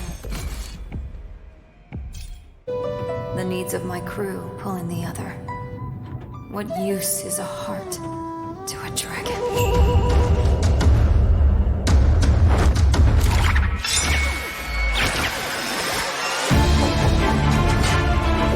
Can't be the dragon, you're dead. You must become the sea dragon. You must rule and protect the fleet. My father was a great sea dragon. I will be too. I am the sea dragon, queen of the waves.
Welcome back once again, ladies and gentlemen, to the Naraka Bladepoint Morus Cup Season 2 Qualifiers. Oh, it feels good to say that. We're back. Season 2. Don't worry, there's going to be another season next month. The Grand Finals in December. It's just so nice thinking about all the action that we have coming up. And speaking of, it's time to get into the trios part of our qualifier. Odin, you know, we talk about this every time, but we see a little bit of a change in terms of the strategy. You know, you don't play the trios quite like the solos, do you? No, definitely not, especially because you don't see as much Matari in the trios, which I know everyone is very excited to see something other than people teleporting all over the place, because we're all tired of that. But yeah, trios, the playstyle is a little different. We talk a lot about the meta game of kind of the macro of solos is moving around really fast, just going from fight to fight and just constantly trying to get to the next area. You tend to slow it down a little bit with trios because you have to take more time looting. Engagements tend to be a little bit more scattered and chaotic, which tend to lend themselves to controlling an area and being closer to the shops, since you need the shops and money to stock up to make sure you have the same amount of resources that you would as a solo player. Of course, we know we've talked many times about how strong Viper and Tumulk are together. Now that we're seeing Valdaqui pop up a little bit more, things are going to be a little bit different. We're certainly going to see a lot more of the wombo combos from her. Rune, what's your like big trios team right now? What's the one that you're the most excited to see? Look, absolutely. I think Valda just replaces Tumulk in that lineup, to be honest. You take Viper, Valda, and of course Yodahime, right? Those three ults in Conjust together is just huge, right? Valda hits the knockup and she holds them there. While they're there, Viper immediately ults, guarantees that big lockdown. And once they're all locked down in place by that, Yodahime just ults and guarantees massive damage. Even if she only hits the team with one or two of those waves, it completely flips that fight on its head, and it is either escape or die. And likely, with how long the Viper stun is, she's going to hit you with all three, and it's going to be a team wipe. Yeah, not to mention how strong the Yodahime F is. If you escape from a combo somehow after that stun, you get stuck in the Yodo F. It's just like you just get put back in the mix all over again. I mean, what do you even do? It's definitely a lot of crowd control. It's a lot of crowd control to play against, and you were talking about it as well. You know, you're talking about when a team gets the jump on you, those third parties can be something that have to be looked at very importantly. And we're going to take a look at the format very soon for the trios. Actually, I think we have that ready to pull up right now. So for anybody wondering, yes, the format has also been tuned a little bit going into Season 2. You're going to see those multipliers on the kill points will go up as you finish higher. But being, you know, between 4th and 5th, there's not going to be that much of a difference except for the number of kills that you have, how many points you'll get for them. So we should be seeing a bit more of that action. And just in case you haven't seen for the overall, 40 teams are competing. Top 15 from each lobby is going to progress. The top 4 teams from Season 1 are still going to be coming into the qualifiers too, so they'll be joining them in the semifinals next week. Just a bit of a reward for the teams that finished higher up in the placements, and then of course competing for the spot in the finale and for $10,000 at the season finals, which if you missed out on our Season 1 finals, it was really quite a treat. We had a lot of fun, and we're very much so looking forward to what is going to be coming up next. We've had some good times here at the Morus Cup so far, haven't we, RuneKeeper? Oh, absolutely. It has been a blast to watch these players evolve over the first season. And of course, we've got this season and next season coming up too. And the meta is only continuing to evolve, and these players are just getting better and better. And the skill gap between these players is just constantly closing. It's crazy to see how some of these fights are turning out. Yeah, we talked a lot about how some of the early season, like early on when the game was first releasing, like the beta was just kind of all these kind of old heads that had all been playing in these in-house games. They were all super strong, and we knew they were going to have the priority coming up when the game first came out. But man, these upcoming players they really grew up fast. I mean, we talked a lot about the individual players like Trago. We've seen Casper. We've seen a lot of new talent just suddenly make a complete 180 and just climb to the top of the leaderboard and dominate all these other players that were at the top for such a long time. Jaxie and Mime, I know everybody's tired of hearing those names, but we've seen them at the top for so long for a good reason. They are no longer the top dogs, like guaranteed. They have a ton of tough competition now. Yeah, the bar's really been raised for everybody across the board, and I'd just like to clarify in case anybody out there is wondering, you will be seeing some of the names that you're familiar with that finished at the tip top that have qualified for the December finals. You cannot qualify twice, but in the spirit of good competition, of course, they can come and play for the prize money. So the competition slot that they'd be qualifying for will go to a player below them, but the money won't. So keeping the bar raised. Obviously, we want to give everybody their opportunities to qualify and not get gate kept, but keeping the money on the table, I think encourages us to have some good competitive action, and that's I think that's why we're getting such awesome gameplay out of this. And I think that when we're talking about going from the solos to the trios with the new format, especially, we had a lot less players alive in some of those later circles. Are we expecting it to be more similarly trending in that way, Runekeeper, or is it going to be maybe more traditional? A lot of teams in that final circle kind of jockeying for positions. So when we talk about trios, the first thing we have to bring up is that you get that first res, right? So we always see at the very beginning of trios players playing very aggressively because they know they can get that reset, they can come back in, they can go loot somewhere else and have that second chance. But with the kills counting for so much right now, I think the start of these matches are going to be even more aggressive. Because even if you die and reset back in, say you're in some place like Celestra, if you manage to pick up 10 kills in Celestra before you die out to a third party coming in from the side where they looted up and then they came into Celestra, you're still way ahead of that team that has chosen to third party and not start out in that action, because those 10 kills are going to be worth so much more once you get your team to the end of the game. I think it's going to play out very similar, if not even more aggressive than solos, right? In trios, when you take those fights, you either commit or you don't. Because if you play that footsie that we see a lot of in solos, you end up in a situation where you know you're going to be third-partied, and being third-partied by a team of 3 players who all have their ultimates, your abilities are on cooldown, they have the ability to just pick one member of your team out, is not the place you want to be in. If they all focus their grapples onto one fleeing player from your party, that player is going to go down, and then you're left in a situation where you are either forced to take the 2v3 disadvantaged fight to get your other team member back into play, or you're forced to give up that player and try to rat out to the end as 2 people and hope the kills that you've picked up count. Trios is an entirely different beast. Yeah, and how many times have you ever been like, "Oh, guys, just go on without me. It's fine." Yeah, no.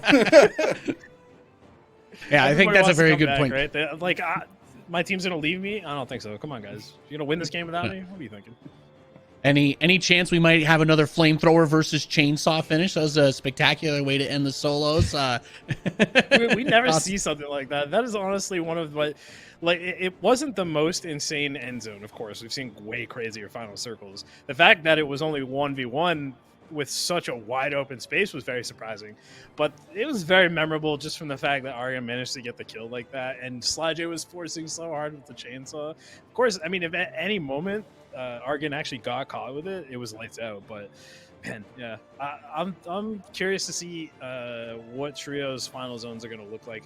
We've seen a lot of the same thing where 1 or 2 teams just go nuts and dominate, and they get a ton of kills, and they tend to snowball, and they just keep third partying, controlling the zone. I think we'll probably see the same thing, but with these kill spreads, people are going to be a little more aggressive early on. No, that makes a lot of sense. I mean, especially in the solos, we saw that snowball potential come out. Ski had the early duel against McFlurry, got the gold longsword like you all were saying, and just took that all the way through to the rest for that first big dub. And I mean, I guess getting ready as the match is going to be ready in just a few moments. It is ready. I want to see some Valda. So let's get into it, gentlemen. Take it away. Let's get into trios. Speaking of McFlurry, we know that man is going to be playing in trios as well. Of course, that was the team that won trios at the end of our Season 1 finals, so they're certainly already qualified, but they're going to be playing for that money. We're going to go jump in right now to take a look at where all of these teams have spawned, and wow, a very impressive spread here. Yeah, nobody here at Eventide. A couple teams opting to go out to the outsides and push into Eventide. Huge amount of teams down in Soul Jade. A lot of people really don't like the terrain down there. Seeing Cynic's team over here all the way to the left out with Say Matcha picking up some items as well. Looks like no engagements going on here. Just a huge spread. A lot of these areas, just two teams looking to loot up and face off against each other. Looks like Ketsu's team starting an engagement here. Yep, Pyro Simp over there trying to chase down Ketsu. There's definitely a bit of a chase here. Actually, Ketsu, is he by himself right now? Ketsu He spawned split up opposite from to his his team. He did, but look at the confidence here. Again, we talked about this. I'm a little bit biased for my boy here, but look at this movement. They just have no idea where he's gone. He hasn't popped a teleport yet at all. He's just using the dagger to his ability here. On to Cairo Simp. Cairo getting the not afraid, longsword. though, because he knows his team is right behind him, going for the combo. Ketsu now forced to use that TP. Nice to hold on to it. Like you said, he didn't use it early on. Gonna get a pot up here, but man, they're like hot on his tail. His team finally showing up to back him up, though. Yeah, they're sitting in a really nice position here. Ketsu picking up a purple dagger, by the way, out of that. Upgrading from the white. This is exactly where you don't want to see Ketsu. He's got a dagger. He's got some decent armor, and he's not caught out from his team. That man can turn around and 0 to 100 you real quick. Yeah, we've seen how good the dagger is when you're playing sort of defensively. It can turn the tide of a fight really quickly with a well-placed gold focus. Crazy Mad's team actually picked up a couple kills over here in Sunwings, forcing the remaining member of that team to run away as they use their Soul Jade res. Now, that's a tough spot to be in because you've got one player left on your team who has the Soul res. And when your whole team wipes, it's one thing because you all can get back to the altar at the same time, coordinate, maybe move to a different altar if you're not confident spawning in to take the fight again. But when it's only one person left with the res, it's like, okay, everybody dies, and now this one player has to come back and get his two teammates up. It almost feels like a waste to not have died in that fight with the rest of your team. Absolutely. Though it can be great, you have one player left up. If you're coordinated enough with your team, you know where they want to go respawn. You can use the opportunity as a solo player there to get some intel on the other team, potentially even get involved in a fight knowing you have that reset and waste some ultimate abilities so that your team can come back, reset with abilities to take the fight as well.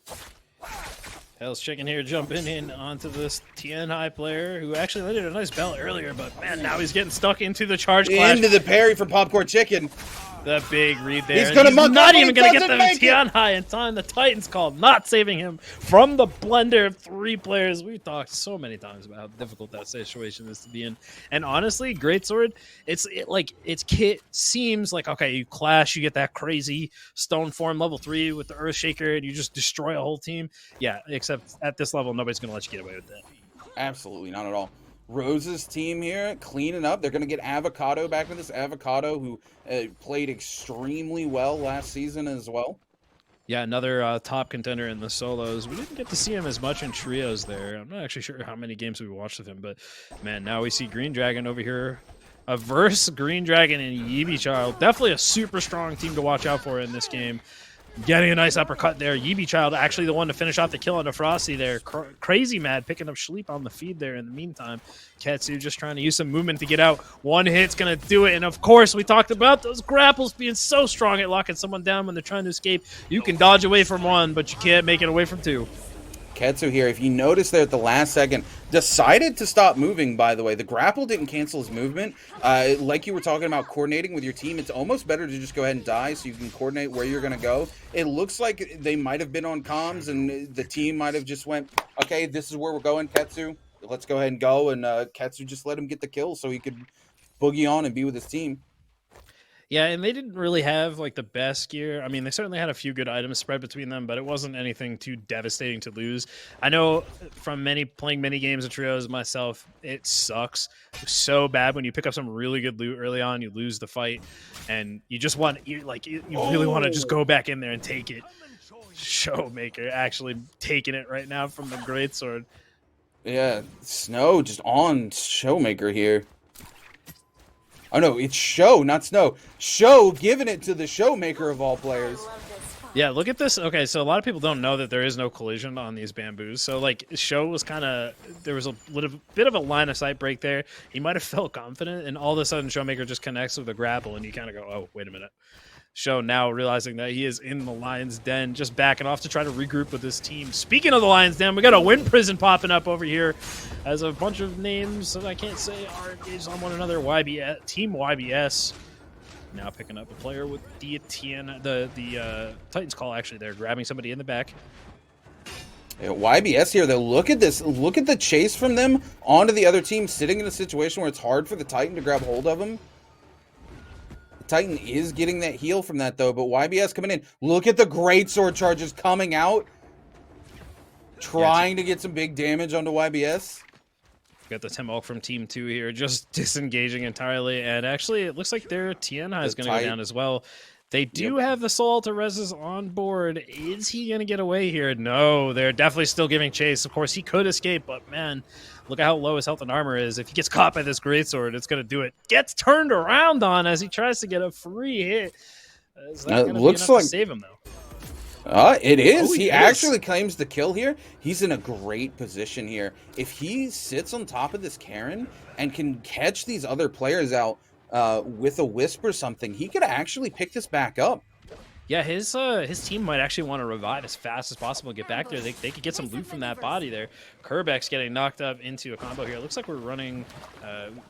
they've got an allied Temok ult there, but it's not going to save him from the combo. He's in Mikyo and W Chief down. Kerbeck's the last member alive as he's getting comboed by Jungin, but just gets knocked out of the launcher. Barely making it out alive there. Got to be thanking his lucky stars that he didn't get caught by that. Kerbeck's third party coming in, though? Kerbeck's might actually be okay here. It needs to try to get to his team. W Chief and Miko over there. I don't know if I agree with the aggression right there. Of course, I understand trying to get some damage onto that player, but look, he could have used that time to get a res, and instead he's going to get taken out. His team goes out right there. I think their reses are already used. Absolutely, yeah, no. It's a hard situation to be in. That player as close as they are, right? You want to try to throw them off and maybe get them to go back to the third party that they just started, because you're afraid that if you go in to start the res, they see you there, they see you vulnerable, that's free points for them. But it's a tough call to make in that situation. Yeah, I mean, you kind of have to, you have to wonder if you're going to have a gentleman's agreement. I almost wonder if you want to throw an emote up, kind of throw that white flag there, like, hey, man, we're both licking our wounds here. Let's not make anything of this. Showmaker and Popcorn Chicken's team having a strong performance here. All of them rocking purples here. We see Frosty back. He's got the res, but he's going to get caught out by the knockup from Kairosimp. Frosty getting locked down by this full team. Yep, and he dodged over there, but gets caught at the edge of that Yodo F. And now Ketsu, once again, the only player left alive on his team. Tough situation, but Kairosimp's team actually sees another two teams battling over here, so they're going to disengage, and Ketsu could definitely go back and get his team in here. It's not over for them just yet. Absolutely. It doesn't look like anybody was chasing Ketsu out here either. He had his invisibility up. These teams are engaging. At the very least, he gets Frosty back into this. If not, Frosty and Mino. Oh, this is chaos. Huge ult from Kairosimp here, but they managed to get away. Hell's Chicken using the teleport. Kairosimp putting him in the blender. The Showmaker goes down, but Popcorn Chicken's on top of Kairosimp. Kairosimp is gonna go down. That's huge, but unfortunately, that is the end of the Soul Altars. We are now on the last stand here. Hell's Chicken going out right there. One player left alive on Team 6, just trying to make something of it for his team, and he does. Popcorn Chicken connecting huge on a Jaje there, and now it's a 1v1, Team 4 v6, Team 4 versus Team 6. Panda, one more hit gonna do it. He actually goes out to the wisps. Holy crap, Popcorn was using the bounce wisps, and it paid off for him as it rounded back and took him out with a tiny bit of chip damage. What a fight here. YBS in a situation with this team once again. YBS either managed to get their player back up or had a revive left on that player left in time, but they're engaging with this team again. They're turning the fight on them. YBS not a great situation. This is not their Bane's Breath. Yeah, he's definitely going to have to back off here. They're in a good position. They're looking pretty strong. Blue Jade's kind of across the board there. Blue Jade levels, I should say. Blue armor, double purple armor. Definitely feeling pretty good. They got some money on board. Averse, though, getting chased down by Seimacha. Ooh, he's barely escaping. Does have the invis and the double TP. He's basically out of the woods at this point, but he's got to get healed up and get back quick because his team's in a 3v1, 2v3 situation at the moment. Cynic and Seimacha here, husband and wife duo. Cynic just watches Sei go down, gets caught out by Green Dragon. Cynic in a bad situation. Watching the kill feed here. I don't see Cynic dead just yet, though. YBS also in a bad situation, using that Tarka. Again, we talk about those mix-ups. Huge for YBS here. Oh, but they both stone form into each other. Well, it looked like he was actually going for the charged right click there, and because YBS went for the left click, he actually got hit by the second part of that. Does get parried, and that is 100% dead. There is no way you're living from that one unless you're Tamulk with the wake-up bell. Unfortunately, he was not. Serval here picking up a kill, looking to go into EGC Shadow here. I said Tamulk. I wish Tamulk had a wake-up bell. That'd be pretty sick. All right. Show here, riding the edge of this fight. Seeing a lot of the top names over here breaking out into fights on the right side. We got Popcorn, we got a Verse. Popcorn, man, I gotta say, Popcorn so far, VP, probably the VIP of this match, like MVP for sure. Making that clutch 2v1 to get his team back in the game when it looked like they were completely out. And now they are just bullying Moon 45. Oh. Look at what they're doing to this man. Into the parry. The stone form doesn't matter. If you've got 3 people wailing on you, you can't do anything. And if you do get the window to get the right click or the left click out there, one of them is bound to parry you, which is exactly what just happened there. And you go down. It's got to feel so bad. Fight me more here. Gets grabbed out of the air while he's mid-fireball. Getting knocked away there. The Matari ultimate might help him get away here. It's going to be very hard to land the grab on him as he is invisible, but he's leaving that fire trail behind. He's in such a tough spot here. MVP Navi and his team are in really good shape right here. All they got to do is guard the cannons of his teammates, which looks like they are going to do. Crazy Mad, no reses, of course, because we are on zone 2. Mad City Mike coming in here looking like a third party about to happen. Yeah, we saw this happen earlier with Ketsu's team. They were able to get back into the game because of a third party. And actually, yeah, Mad City Mike and Fight Me More back up now. They have one player left that they need to revive, but they're going to have to take a 2v3 or hope for a third party to show up if they want to get that teammate back. And of course, actually, it looks like they're just going to give him up. I think his timer might have been too low for them to even consider it. Yeah. Unfortunately, it do be like that sometimes. This team right here, again, unknown players here, putting on a strong fight everywhere they go. Yeah, they've definitely been very solid so far. Seeing some more kills popping up on the feed there. And, man, this game, trios just as aggressive as solos. Look, only 10 teams left alive. We've got half of the teams eliminated, and we're only on the second zone. Now, it's not totally uncommon to see this many players dead. A Verse up here. Just, oh, no, getting shot at from behind. He was trying to scope out a good opportunity to go revive his teammate. Green Dragon dead in the middle of them, but Yibi Child and a Verse looking like they might have to give up. Unless a Verse can somehow get this third party that's shooting at him to engage. The clock is ticking as Green Dragon is about to go out. He's got to do is touch the Karen. Yibby Child. Oh, they're going to go for the double res. They're trying to stick it, but no! From the rooftops. A Verse forced the TP out. Green Dragon still being rezzed? Is Yibby Child still down there? Yeah, Yibi's got the tether. He's going to get the res. The Green, look, his health came back up because he got the Kurumi tether res. But it doesn't matter as he gets grapple comboed. Going out once again, and his timer ticking down even faster now. Too many deaths. A Verse and Yibi Child still in a great place, though, here. We have Avocado and them coming to the third party, and there's another team behind them. Easily potential for the Matari's ult to come back up on a Verse here, for them to ult up and slip in and pick Green Dragon up. Yeah, it doesn't look like that's going to happen, though, as team number 2 here is definitely keeping an eye on that. They know that that's the teammate that they were looking for. And actually, as a matter of fact, I believe they're the ones that took Green Dragon out, so not going to give a Verse and Yibi the opportunity, of course. Jumping over here where Cyber Barrel, Shadow, and Coffee are skirting the outside of the zone looking for a... well, this is interesting, actually. It looks like Team 9 is split up here. Goddess Waifu on the north side of them. And I think they just picked off Navi, yeah. So yeah, Navi goes down. This is so weird to see. You don't expect to see a team be split up this much, this late into the game. Cerebrally trying to find something into this team. Goddess Waifu using that F to zone. Huge for them. In with the Great Sword. Yep, and they're just doing that. They're just doing the 3v1 over and over again. But Coffee, huge ult, saving him at the last possible second. Now turning it around. Goddess Waifu going out there. Yibi Child also getting picked off looking at the feed there. Yeah, that's a huge misplay from Team 9. They were super split up. There must have just been some miscommunication. Maybe they thought they were going to get to a shop or something. Weird to see a team so split up this late in the trios. Absolutely. And we see the Tian Hai go down there. And the Coffee here rocking this legendary greatsword. Again, one hit from a charged attack on this is almost 900 damage. It's huge the amount of damage this thing can put out. It hurts. You don't want to get hit by that. It hurts. 24. So, I mean, man, only 8 teams left alive. Actually, it's probably even less because there's plenty of solos and trios. We know Ketsu's team is missing a player. We know that Versus team is missing a player.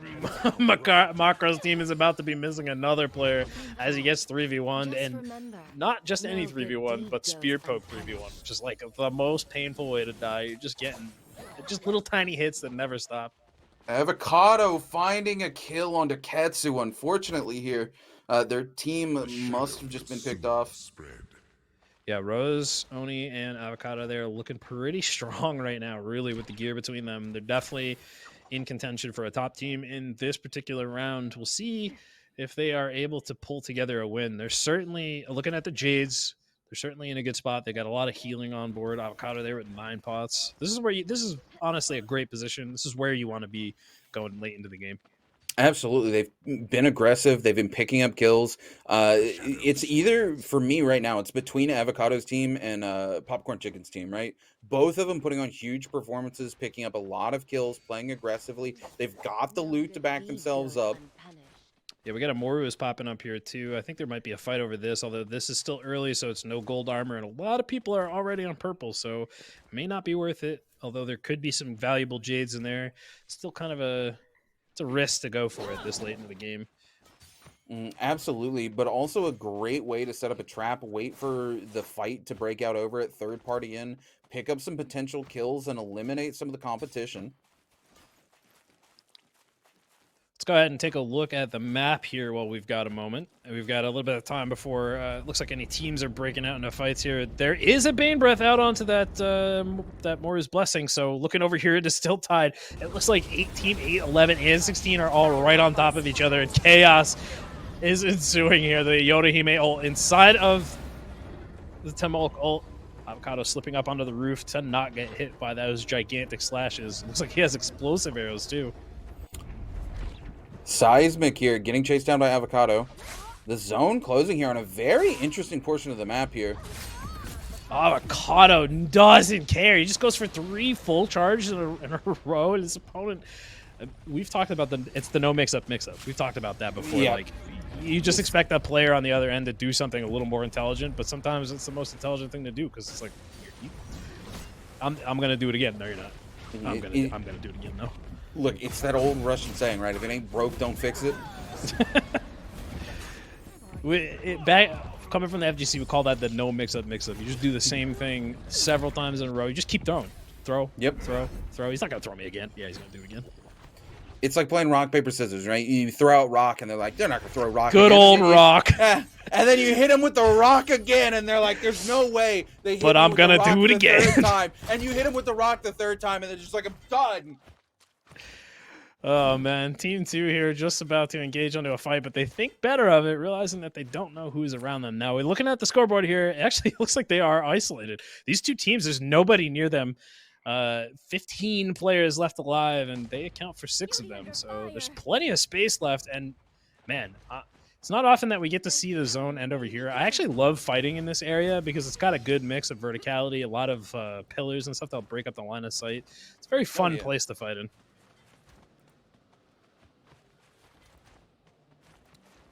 Yeah, I mean, look at all the space that these teams have. Averse hanging on there. He's the solo left on his team. Plenty of time left for people to plan and make their moves. Don't need to rush anything.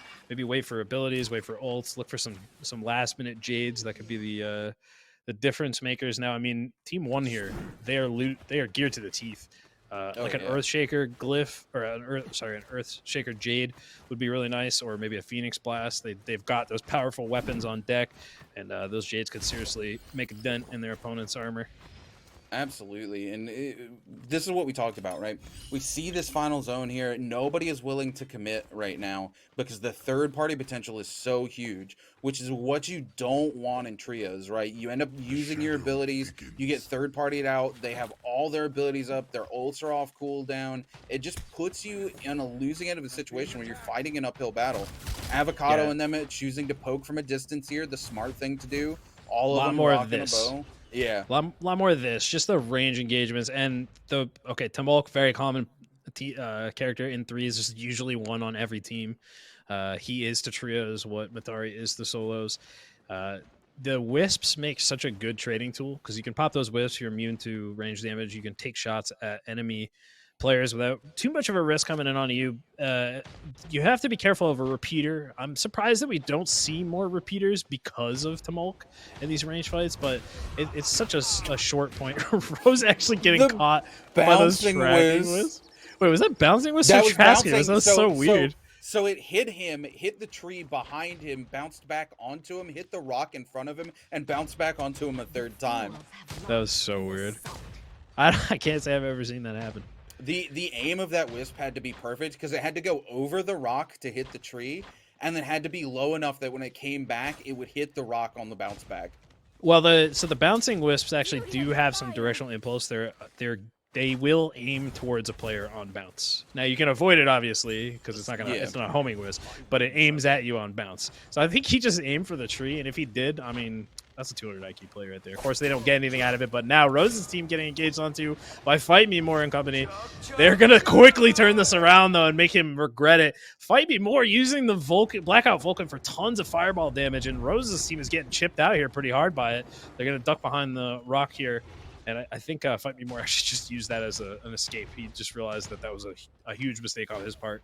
Yeah, the engagement was not in his favor there. He pops the Blackout Vulcan, knows he can throw this to Fireball, and the second they see a second Fireball, right, Avocado's team has to accept the fact we can't continue to engage on that because he's just going to Fireball us again. We're back to the zone here. If he gets lucky and gets one of his low, he could literally kill them just by knocking them out with a Fireball. Speaking of kills, we've got Team 1 and Team 6 engaged over there. One player down each. Fight Me More over here, just looking maybe to grab some shots. Going to get some verticality here to get a bird's eye view of the field. Averse still in the middle there. I think Averse actually is chasing down Hell's Chicken, which is the last remaining player of Team 6 by the look of it. The unknown team here taking down Crybell. Team 2, man, we talked about them earlier. They are very strong at the moment as well. Super geared. They've got ults on the table. And discussing earlier what you talked about with controlling the space and not being willing to engage, since Tomolk is such a prevalent character in trios, there's a little bit of a mind game with Tomolk because one Tomolk can cancel another Tomolk's ult if they use it close enough to the existing ult. So if you pop yours first, Averse getting chased down here, no way he gets out of this. Oh, he does with a teleport, but the final slash getting followed up here from the spear. So good at chasing down with those huge swings. Not fast enough to see a Viper ult coming out here. Fight Me More stunned into the zone here. This is gonna be weird huge. choice. Weird choice to go out into the zone while you're tethered, but on by Nighthawk and Rose. Fight Me More here. There's nothing he can do here. Held down with a grapple by Rose. Rose wow, that was super smart. Back into the zone. That was so smart. Gatekeeping by Rose here. Excellent play. Yeah, that was super smart. They saw him outside. They gave him the combo. They knew he was low enough. They just hit him with the grapple, get him stunned out there. Rose popping an ult, but you got to look out. They're the opposing Tomolk. We were talking about this. If they so choose, they could pop that ult, but he decides not to. No reason to. They're not engaged on one another right now. He can instead hold it for a better time. Super smart on Rosen team though. They popped that ult. They knew they had a Tomolk. I don't know if this is the call for them though. Rose's team is running them through the blender right now. No, this is Rose's ult right here. Oh, this is Rose's? Oh, wow. Ooh, Rose getting picked up, though. They left the safety of the wind prison there. Got to be very careful. If one more person gets picked up, they do stun him as Rose escapes the grapple there.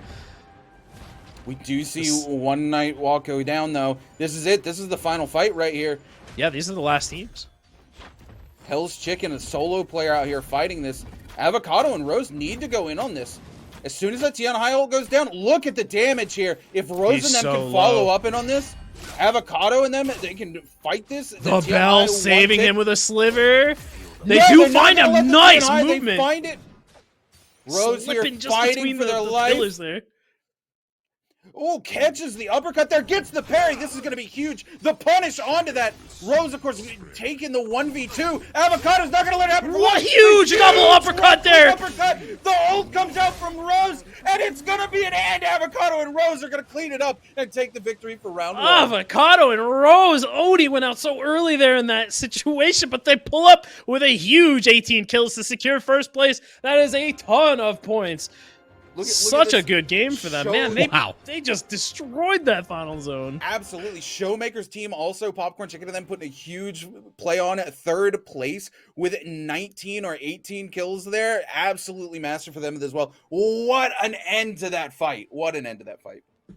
What an end indeed, and great call out, of course, that is insane amount of kills even for third place. But Rose and Avocado just going absolutely ham at the end. I mean, that's a highlight reel worthy play by Rose. Gets the charge move, and you're talking about the uppercut damage. Just an absolutely beautiful execution. Runekeeper, looks like we've been getting some pretty good finishes here to start things off with the format and trios, huh? Oh, yeah. I mean, Rose and Avocado engaged that perfectly, too, right? Tianhai's, they know that ult's coming down, that one player is out there by themselves. It's the perfect situation you want to be if you're down a player. You have that third player. Even if they're not your player, you can use that to your advantage, engage.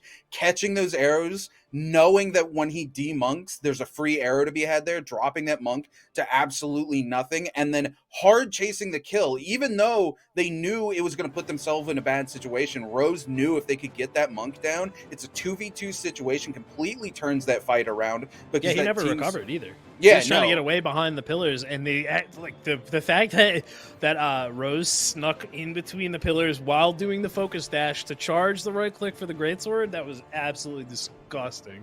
That was clip worthy.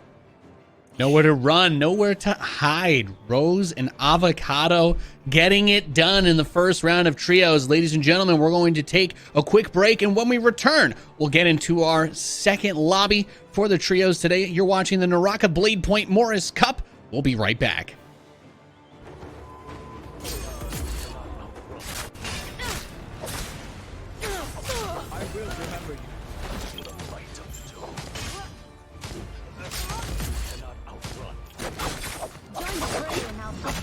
You cannot outrun death.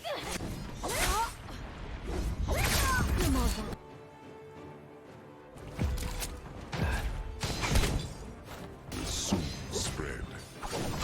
Feel the might of the god's fury breathes through me. I've already forgotten the name.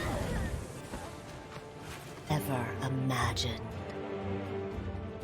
And I will see all that she has built there.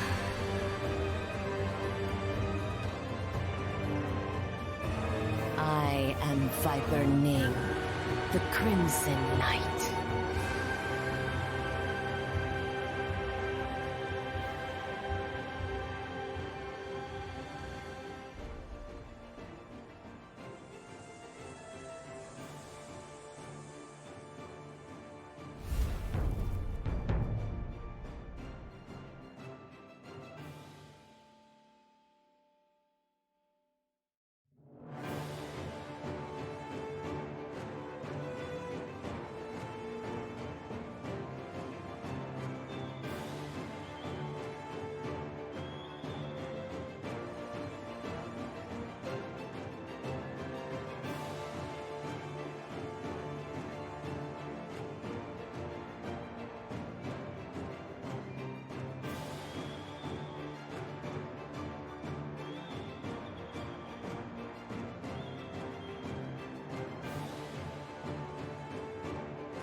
Welcome back, ladies and gentlemen, to the Naraka Bladepoint Morus Cup Season 2 qualifiers. I'm Nathanius, joined by Odin and Runekeeper, and we're getting ready for our final trios match of the day. We got to see quite a bit of action there, those two players putting it together, and of course, Avocado Rose. You talk about, especially Avocado, he was a name that came up a lot as we got towards the end of Season 1. It's really nice and refreshing to see him out here kicking butt again, Odin, huh? Yeah, I mean, seeing somebody show up at the top of the leaderboard at the end of Season 1 and then doing it again in Season 2 shows it's not a fluke. We've definitely seen plenty of players that are up here since Season 1, and they've just been doing it over and over again. They really solidify the fact, like, hey, this wasn't an accident. We've been putting in the time. We've been putting in the work, growing as a team. Some of these teams are a little new to me. Some of the names that we saw here tonight are players that I'm not familiar with, which is I love to see that, because it just means that, you know, these guys, maybe they didn't show up in Season 1, or maybe they didn't even bother competing. Maybe they just took the time to practice, get a little bit better, and say, we're going to show up and make a name for ourselves in Season 2. And it makes me hopeful for Season 3. Rune, did you see any new teams in there that you've been following? There's a couple of new teams over here. Again, like, so Ketsu's team changed it up this time as well. He's playing with Frosty and Mino instead of his other teammates from last season. Yeah, he was playing with Kazuya last time, wasn't he? Yeah, he was playing with Kazuya last time.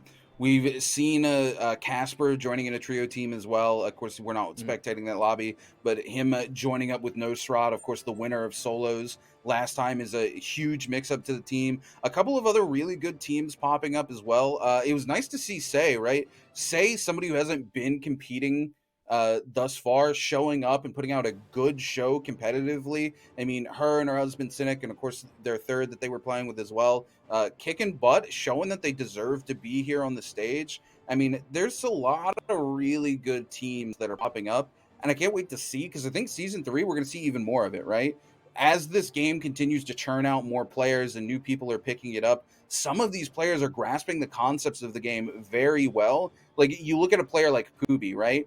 He didn't pick it up till the very end of the last beta, and then it came out strong, swinging at the beginning of this competitive season. Yeah, he's one of the best, right? So these players are coming in, they're meeting these top-tier players, and these top-tier players are not afraid to share their tech. They're not afraid to go, come in here and 1v1 me, right? To let these players get better, because they want to see this competitive scene grow.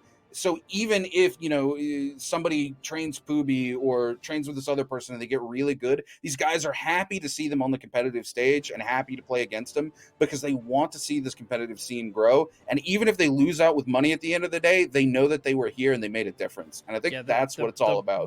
More brains, better. I mean, the more people you get exposed to the skill ceiling, the faster you break it and you set the bar to the next level, and it just makes it so that everybody goes to the hyperbolic time chamber together and everybody gets better. Because if you rest on your laurels and you say, "Oh, I'm the best," and you don't share any of your tech, you're not gonna. Either you're going to get left behind, or you're not going to help the next generation grow and then grow with them. Nate, what games have you come from where that's the case? I know you played some StarCraft. That's everybody's sharing tech over there.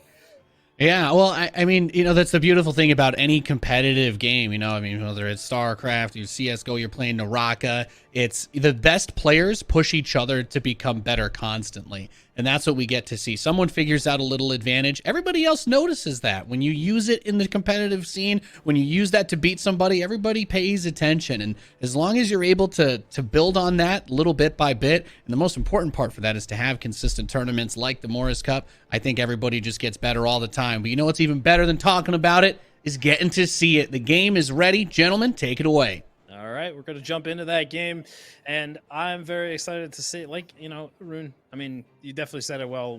Once we feel like we're at the peak of skill, like there's a clip on Twitter the next day that was like, you can do that? And then it's like, oh, Trago, the grapple thing. I had no idea, and now that's this thing that we see all the time. Taking a look over the map here, Rune, kind of crazy spawns. A lot of teams in the middle on Celestra. Yeah, look, you know, so I was very surprised. Celestra's usually a hot zone. Only 2 teams dropping there last time. But we see Ketsu's team here again going at it. Mino getting picked up here by Jeje. Mino trying to get away. Can't get away from that last hit, though.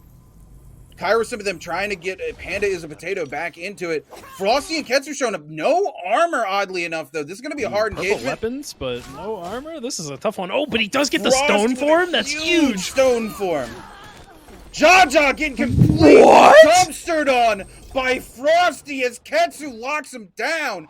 Oh, that Huge was for their team. beautiful. Incredible team play there. That was so good. That Yoda Hime F actually just completely destroyed them. That was beautiful. The charge right click from both greatswords doing an immense amount of damage. Ketsu with a wherewithal to swap from his dagger to the greatsword and get those double charged greatsword uppers into that. Huge show. Almost making a misplay here. If you notice that touch to that lantern, it just barely didn't trigger it onto his head.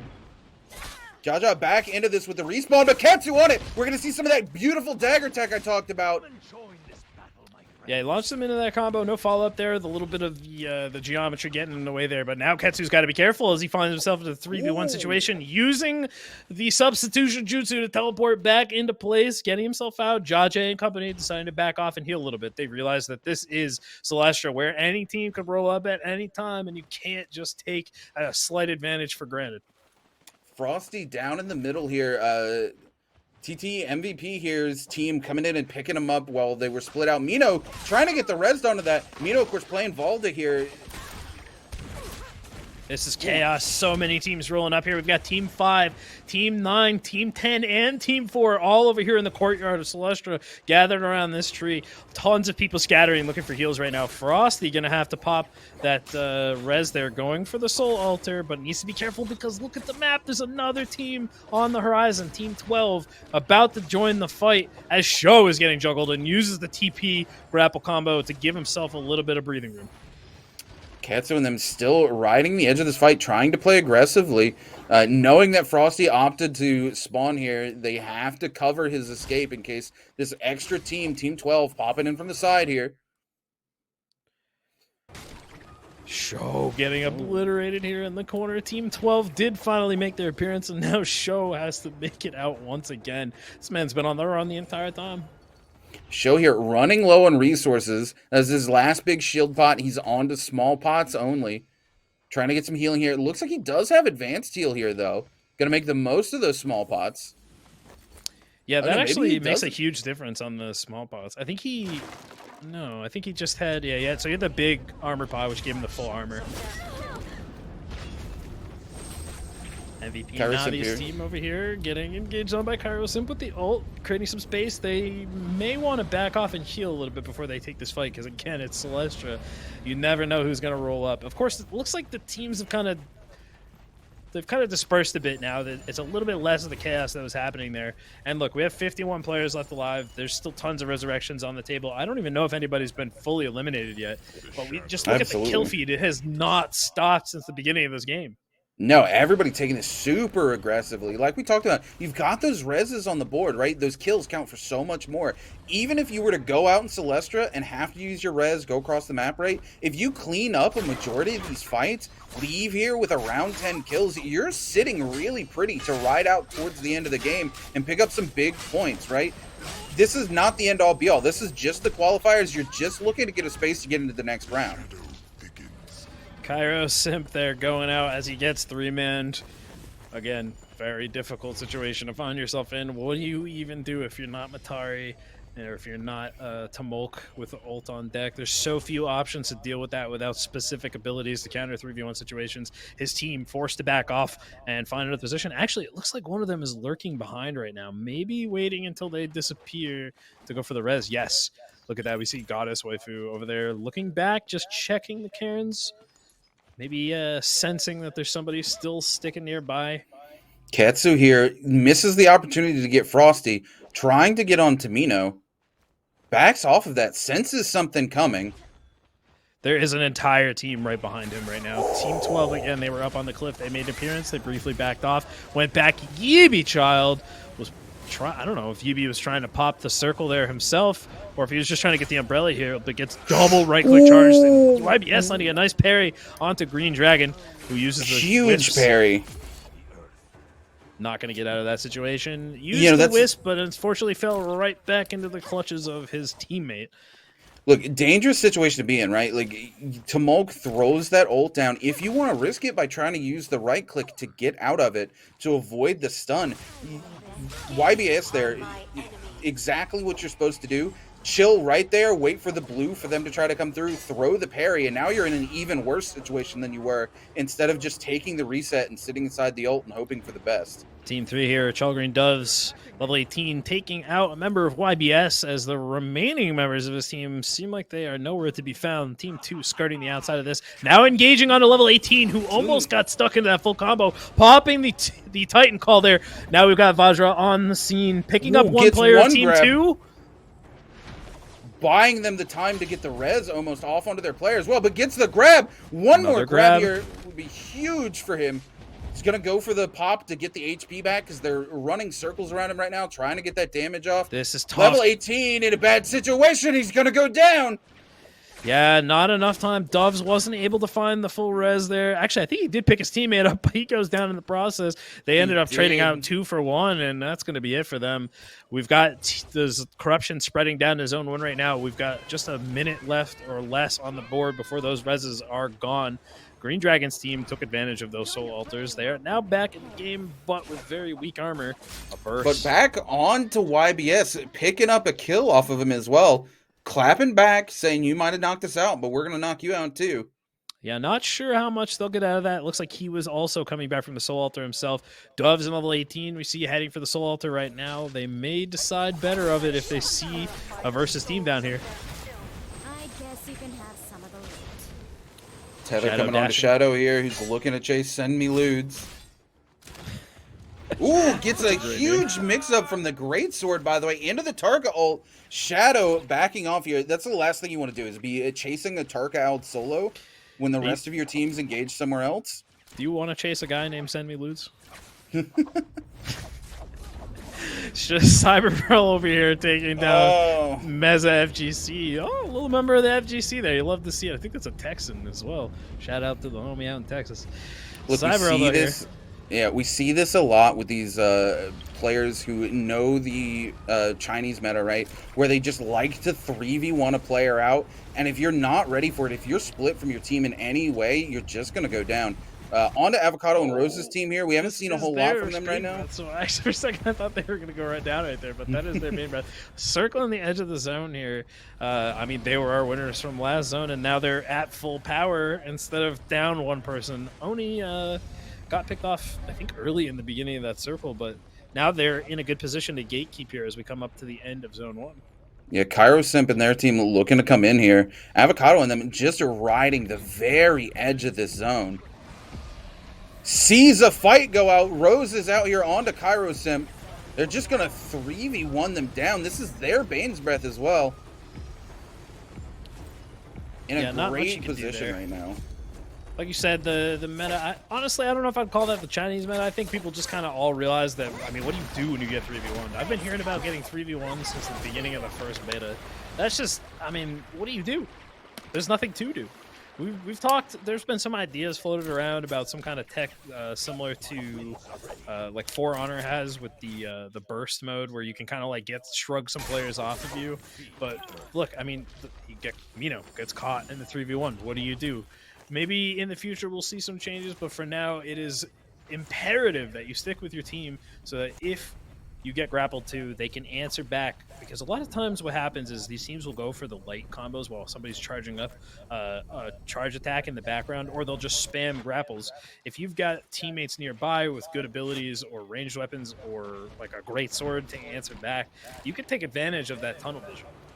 Oh, absolutely. Like, the thing is a lot of these teams find themselves split up, and as one player, even if you're 3 or 4 bodies length away, right? If 3 players jump onto you and your team doesn't have enough time to react, you can be dead before they can even turn and throw that greatsword into the fray. Yeah, it's a game of inches sometimes. All it takes is one simple mistake like this. Crazy Mad popping out the ult. Now Fight Me More going to go ahead and get revived. Nerdy, though, Wait a minute, slipping under the tiny gap at the bottom of the hill there. Actually looked great. Crazy Mad was getting shot in the feet. If you don't know, the cyclone from the wind prison does not extend all the way down to the ground no matter where you are. It has a certain depth that it will go to based on where it lands. And there was a tiny little gap that Team 14, Nerdy Frontier, Cynic, and Say Macho were able to slip in there and get the kill, securing wipe there. Actually, no, one player escaping there. I mean, Nerdy here just sliding into their DMs and telling Crazy Mad Taco, look, this is all it's going to be. And sometimes that's all it is, that verticality, right? We talk about it all the time. Even just the tiniest rock under your foot can throw a mix-up into your combo in the way you're trying to throw that combo. Yeah, it's definitely gotten to a point, and one thing I found really interesting is that we were talking earlier about some very height-specific combos. You know, you have to be aware of your surroundings. You have to realize, like, if you launch somebody up a hill, your combo is going to be different because you can't get the guaranteed double jump left click. You've got to go for a different combo. So Greatsword, we saw the left click into right click sliding up the Greatsword surf uphill. Yeah, no, Yeevee Child getting just mauled here by 3 people in the woods. Caught one of them with the Greatsword there, but it's not enough into that 3v1. I mean, it's Team 2 here, this unknown team, great at landing those 3v1s, right?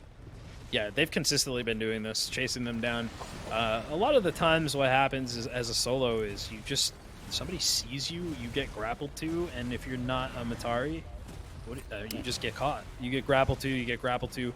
Tarka can escape as well because when he's in Blackout, he can just keep dashing and keep running, and the grapples won't stop him. But you can keep grappling to him while he's running. The only thing you have to be careful of is not to touch the fire on the ground because it will do a lot of damage really quickly if you just chase him in a straight line. Say's team here is still looking for Crazy Mad Tacos on the edge of the zone. We see a fight breaking out over here with Green Draven and a verse up top where Yeebee Child just went down. 36 left alive, a little bit slower pace of a game this time around. We're coming up here as Shadow 2 is spreading. We got about a minute and a half before that reaches its destination. So more players left alive this time. We had about half of the teams off the table a little bit sooner than this, but you know, we know reses are off are out at this point, so 36 is what we got.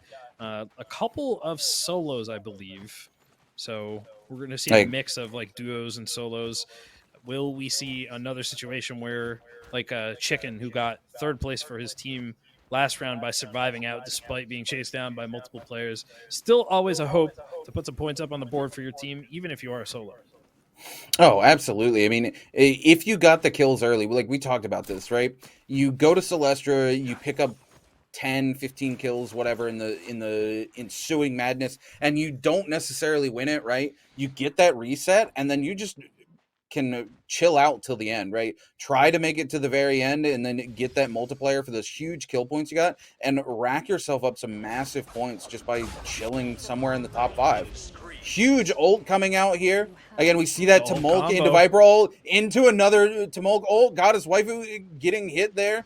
Oh, the big charge is left click from the Greatsword. A big Earthshaker coming out, immediately taking out this member of Team 9. Goddess Waifu trying to answer back with an ult, and it looks like it's going to create the space needed to go ahead and revive that player. W Chief off in the background, not getting involved in this madness. Another team engaging from the right Doves team. Did I just see a ghost go off? Or am I crazy? Was that a res that happened right there? That was a res that just happened there. Level 18 and Chalga now here working over this one member that got isolated, and now it's a 2v3 for Team 9. They were looking pretty strong, but again, we talked a lot about that earlier. If you take too long in these fights, the third party shows up with ults on hand and the Tien High, guaranteeing a kill there for Team 3. Goddess Waifu and its TV are just kind of forced to leave their teammate behind. In a great situation, too, because they only use that Tian High ultimate, so if they sit on those Karens and they come back, it's a 2 ults for 2 ults situation. If the team that comes back to pick up their player resets their ult, it's still a great situation for the other team to be in. I've seen a lot of these Valda abilities right now. Rono trying his damnedest to get in here. That Phoenix Blast coming out hard. Yeah, that thing's dangerous. You got to be careful. Even a blue longsword. Not only the damage, but the disruption, because it's such a huge area of effect, and it's got that knockback. Very strong Jade, of course, heavily favored in this longsword meta. We see in trios a bit more mix of weapons, and even saying longsword meta is maybe a little disingenuous because we saw a lot of greatsword in solos. You know how strong it is. Although it is a risky weapon to use, it's just high risk, high reward. The payoff for landing the big combos is that you could just almost one-shot somebody. It's massive if you do land this. It's a little bit of a misplay by this player here, catching the edge of the building instead of getting the shot they wanted off on that player. Yeah, they've got so if you're not aware, there is a bit of a reduced view range, a bit reduced render range, sorry, when you're on the ballista to try to balance out its power because it is extremely strong. Getting hit with the ballista it's bad news, especially if there's people on the ground, and you actually see that here from Team 2. They have one player kind of floating around on the ground so that if they connect, they can immediately grapple to follow up. Yeah, it's a really good situation to sit into because it's hard for anybody to come up top because you can easily be punished by the other members of the team sitting there with a charged right click. Yeah. Ooh, Hal Doves going into a great combo here with the Viper, canceling the charge off of Hal before they can get it to a full blue charge, and then going in with the uppercut on the katana here. We talked about the mix-up. Did they spot him? I'm not sure, but we talked about the mix-up of weapons here. You can't count katana out either, right? Hugely great weapon. If you learn it, you can do some amazing combinations with it. Of course, the Tarka ultimate always on board if you're running the Tarka with the ult and getting the infinite with the katana. Yeah, that's it's very strong in certain situations, certain matchups. I like the katana. I don't like the katana versus the longsword as much because the katana kind of fills the same space as the longsword. But katana is really strong, I feel like, into the matchup against spear and greatsword because it has such good neutral control. It's very hard to attack into a smart katana player. And don't even get me started when we talk about Soul Slash. We've seen the power of Soul Slash being used to completely neutralize entire zones, used through walls in super creative ways. Team 14 over here, it looks like they actually just got taken out.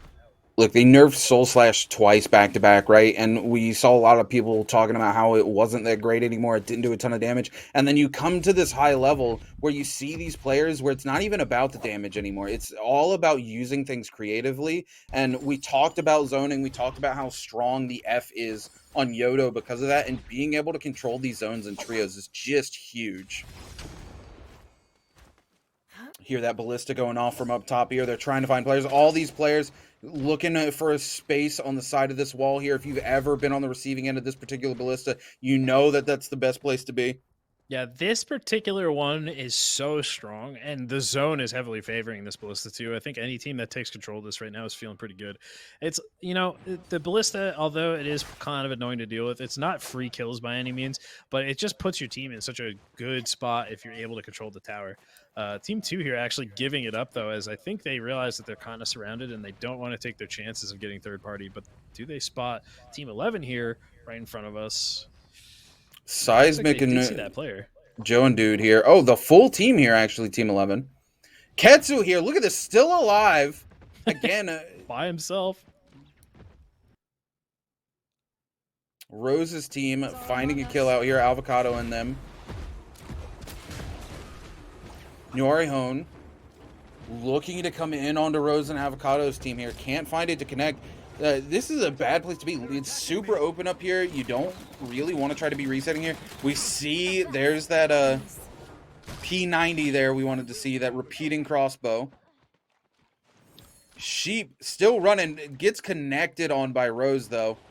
Yeah, Team 18 suffering a loss there. They've definitely got a chance to get back in, though. Ketsu getting caught out by Team 16 here, though. Nurari in the back getting that pickup. Avocado's still alive. Avocado actually taking out Ketsu there. As Juno Dude also gets taken out. Rose's team once again looking super strong coming late into this, but not to be countered out. Nurari is landing a triple hit there. Ooh. With the Yodo F into uppercut, but actually ends up getting caught out from behind as Avocado finishes him off. Level 18 here. Ooh, again, that P90 damage. Putting in some big work. The bow from Doves, too.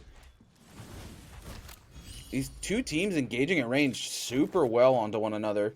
Yeah, interestingly, it looks like both of them have a repeater and both of them have the reduced spread fire there. 18 players left alive. A couple of these are probably solos or duos, but man, once again, we've got a ton of space left, and all these teams just want to control their area, take some ranged engagements while they keep an eye on the surroundings, make sure nobody's rolling up to try to crash the party. And Rose's team did a really good job of this early on until they got rolled up on. If I'm remembering correctly, Oni went down shortly after the engage from Fight Me More, where he chucked out the fireballs. They got pushed out of their spot, and now once again they pushed down the hill, pushing the opponent team out. Now they're down here getting traded on from the team that just took their spot. And of course, Team 2 up top of that hill there, taking the superior position. I was about to literally say how great of a position it was for Avocado and Rose to be holding that. With where that zone's going to close, they have the most potential to hold that high ground and just control the zone. They gave that up to try to chase the team. They might end up regretting that. Yeah, we see level 18 and company over here engaged on the Jajay. It is a 3v2, it looks like. Level 18 getting a huge Nezus Might to do some damage on Jajay out there, but actually taking a lot from the zone himself.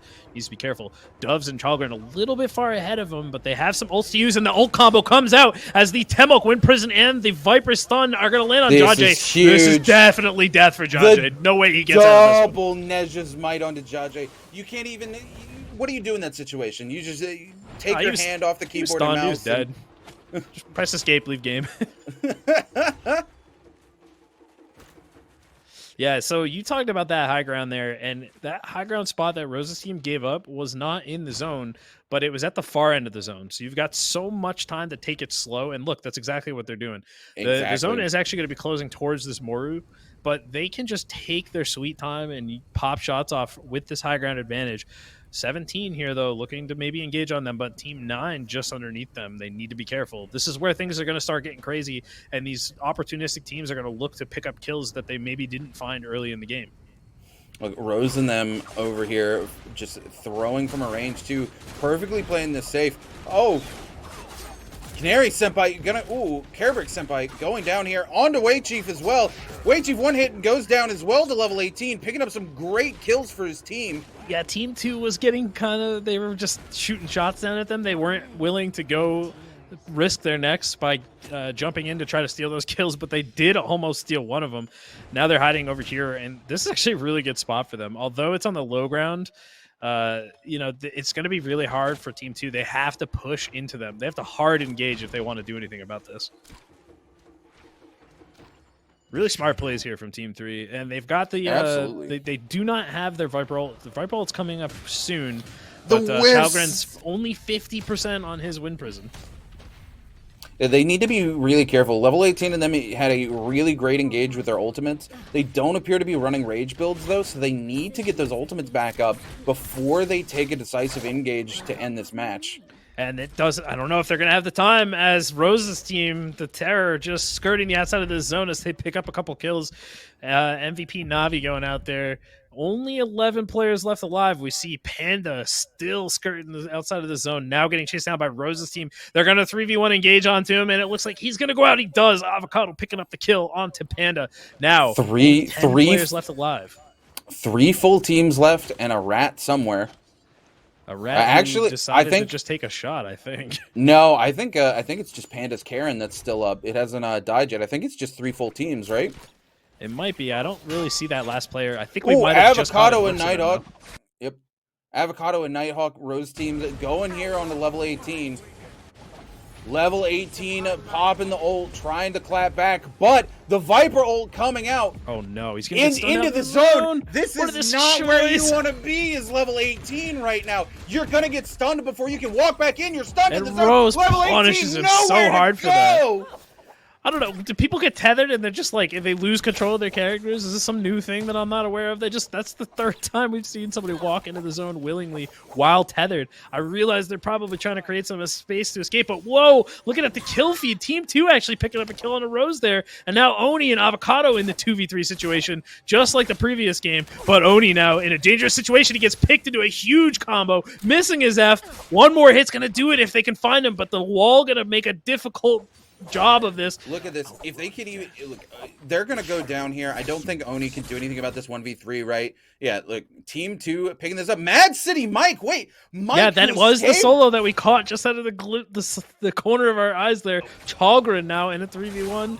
Dove's trying to come in to help him out. Not gonna make any difference though, as he did. Okay, so he slid in there real quick. Mad City Mike is just hiding in the bush here. We know how this story is going to go, but maybe he can do something incredibly impressive there. Looks like Team 2 is going to secure this, and they do check the bush with the grapples, finding him there, and now he's going to get put in the blender and gets picked up by Team 2. Look, Mad City Mike here, his team has got to be so happy with his performance here. Not only did he get them second place, but he came in and found them an extra kill for a little bit of points. They didn't have a ton of points there at all, but getting the team to second place to get that multiplier and picking up an extra kill in the end is huge for his team if they want to try to make it past the qualifiers into next round. Every bit helps. Every bit helps. I think a great thing to bring up. We talk about how crazy that fight gets, especially with Oni kind of drawing all the attention on the bottom side when he got isolated. Mad City Mike being able to just keep that spot. We talk about the placement points. You know, it's not as big of a gap as it may have been in the first season, but to increase the value of all of the other kills that your team has already put together by ensuring that higher spot is definitely something that's worth keeping in mind. So. A fun play, and it must have been a little bit terrifying for Mike. They're hiding in the bush as well, Odin, I imagine. I mean, he had several opportunities to try to third party, but when you're a solo, it's like all that team has to do if they have good comms is just turn around and just immediately jump on you and dispatch you, and then they're just back to doing what they were doing. So like finding that opportunity to jump in there and do some damage and find some kills versus just hiding and waiting for that placement, like you said, to get that multiplier for your team. Not a lot of kills on their team. I think I saw only 3, but it was a big difference between, you know, the 1.6 multiplier and no multiplier if you'd gone out a lot earlier. Interesting to talk about that final zone. I mean, level 18's team, they just stepped up in a huge way. They got knocked out early by some third party in the previous game, but showing up for third place right there. They must be a little frustrated that they couldn't find that solo to get them second place, but I'm sure they're very happy with the performance either way, as they did get third place with a bunch of kills. Yeah, and that team too, of course, did a great job putting themselves up into that higher spot. Worth keeping in mind, you know, we talk about the point multipliers and the way that the scaling goes for the kills as you finish up later. So the results overall for the qualifiers will be posted in the Discord and on the Naraka socials. So we will have that for you as soon as possible, but we do not have them immediately. So with that being said, Runekeeper, any other big takeaways and any final thoughts before we close things out? I want to talk a little bit about Team 2 here. Yes, they came out on top of this round. They won the round overall. But again, our favorite team here, Rose's team, going out, picking up those kills. Team 2 opting to let them take those fights. They're like, well, we can third party this. You know, they come in on level 18. They used all their ults. But they inevitably gave up those kills to a team that was already ahead of them from the last round. Instead of jumping into the mix-up and trying to pick up an extra one of those kills there, it could hurt them really bad when we come in and see those final scores, because yes, they pick the win up there, they pick 1 extra point out of that, but the 3 extra kills that they let their rival team pick up there at the end with that multiplier is going to be worth way more than that 1 extra point that they get for being on top at the very end there. Yeah, there's a lot at stake, and of course, we'll be seeing those top teams moving on to the semifinals for Season 2 next weekend. But that does it for us here tonight. I want to give a big thank you to everybody tuning in and our production working hard behind the scenes. Always a pleasure, Odin and Runekeeper. We'll be back at it next week with the Naraka Bladepoint Morus Cup Season 2 semifinals. Have a great night, everyone. We'll see you next week. Take care, everybody.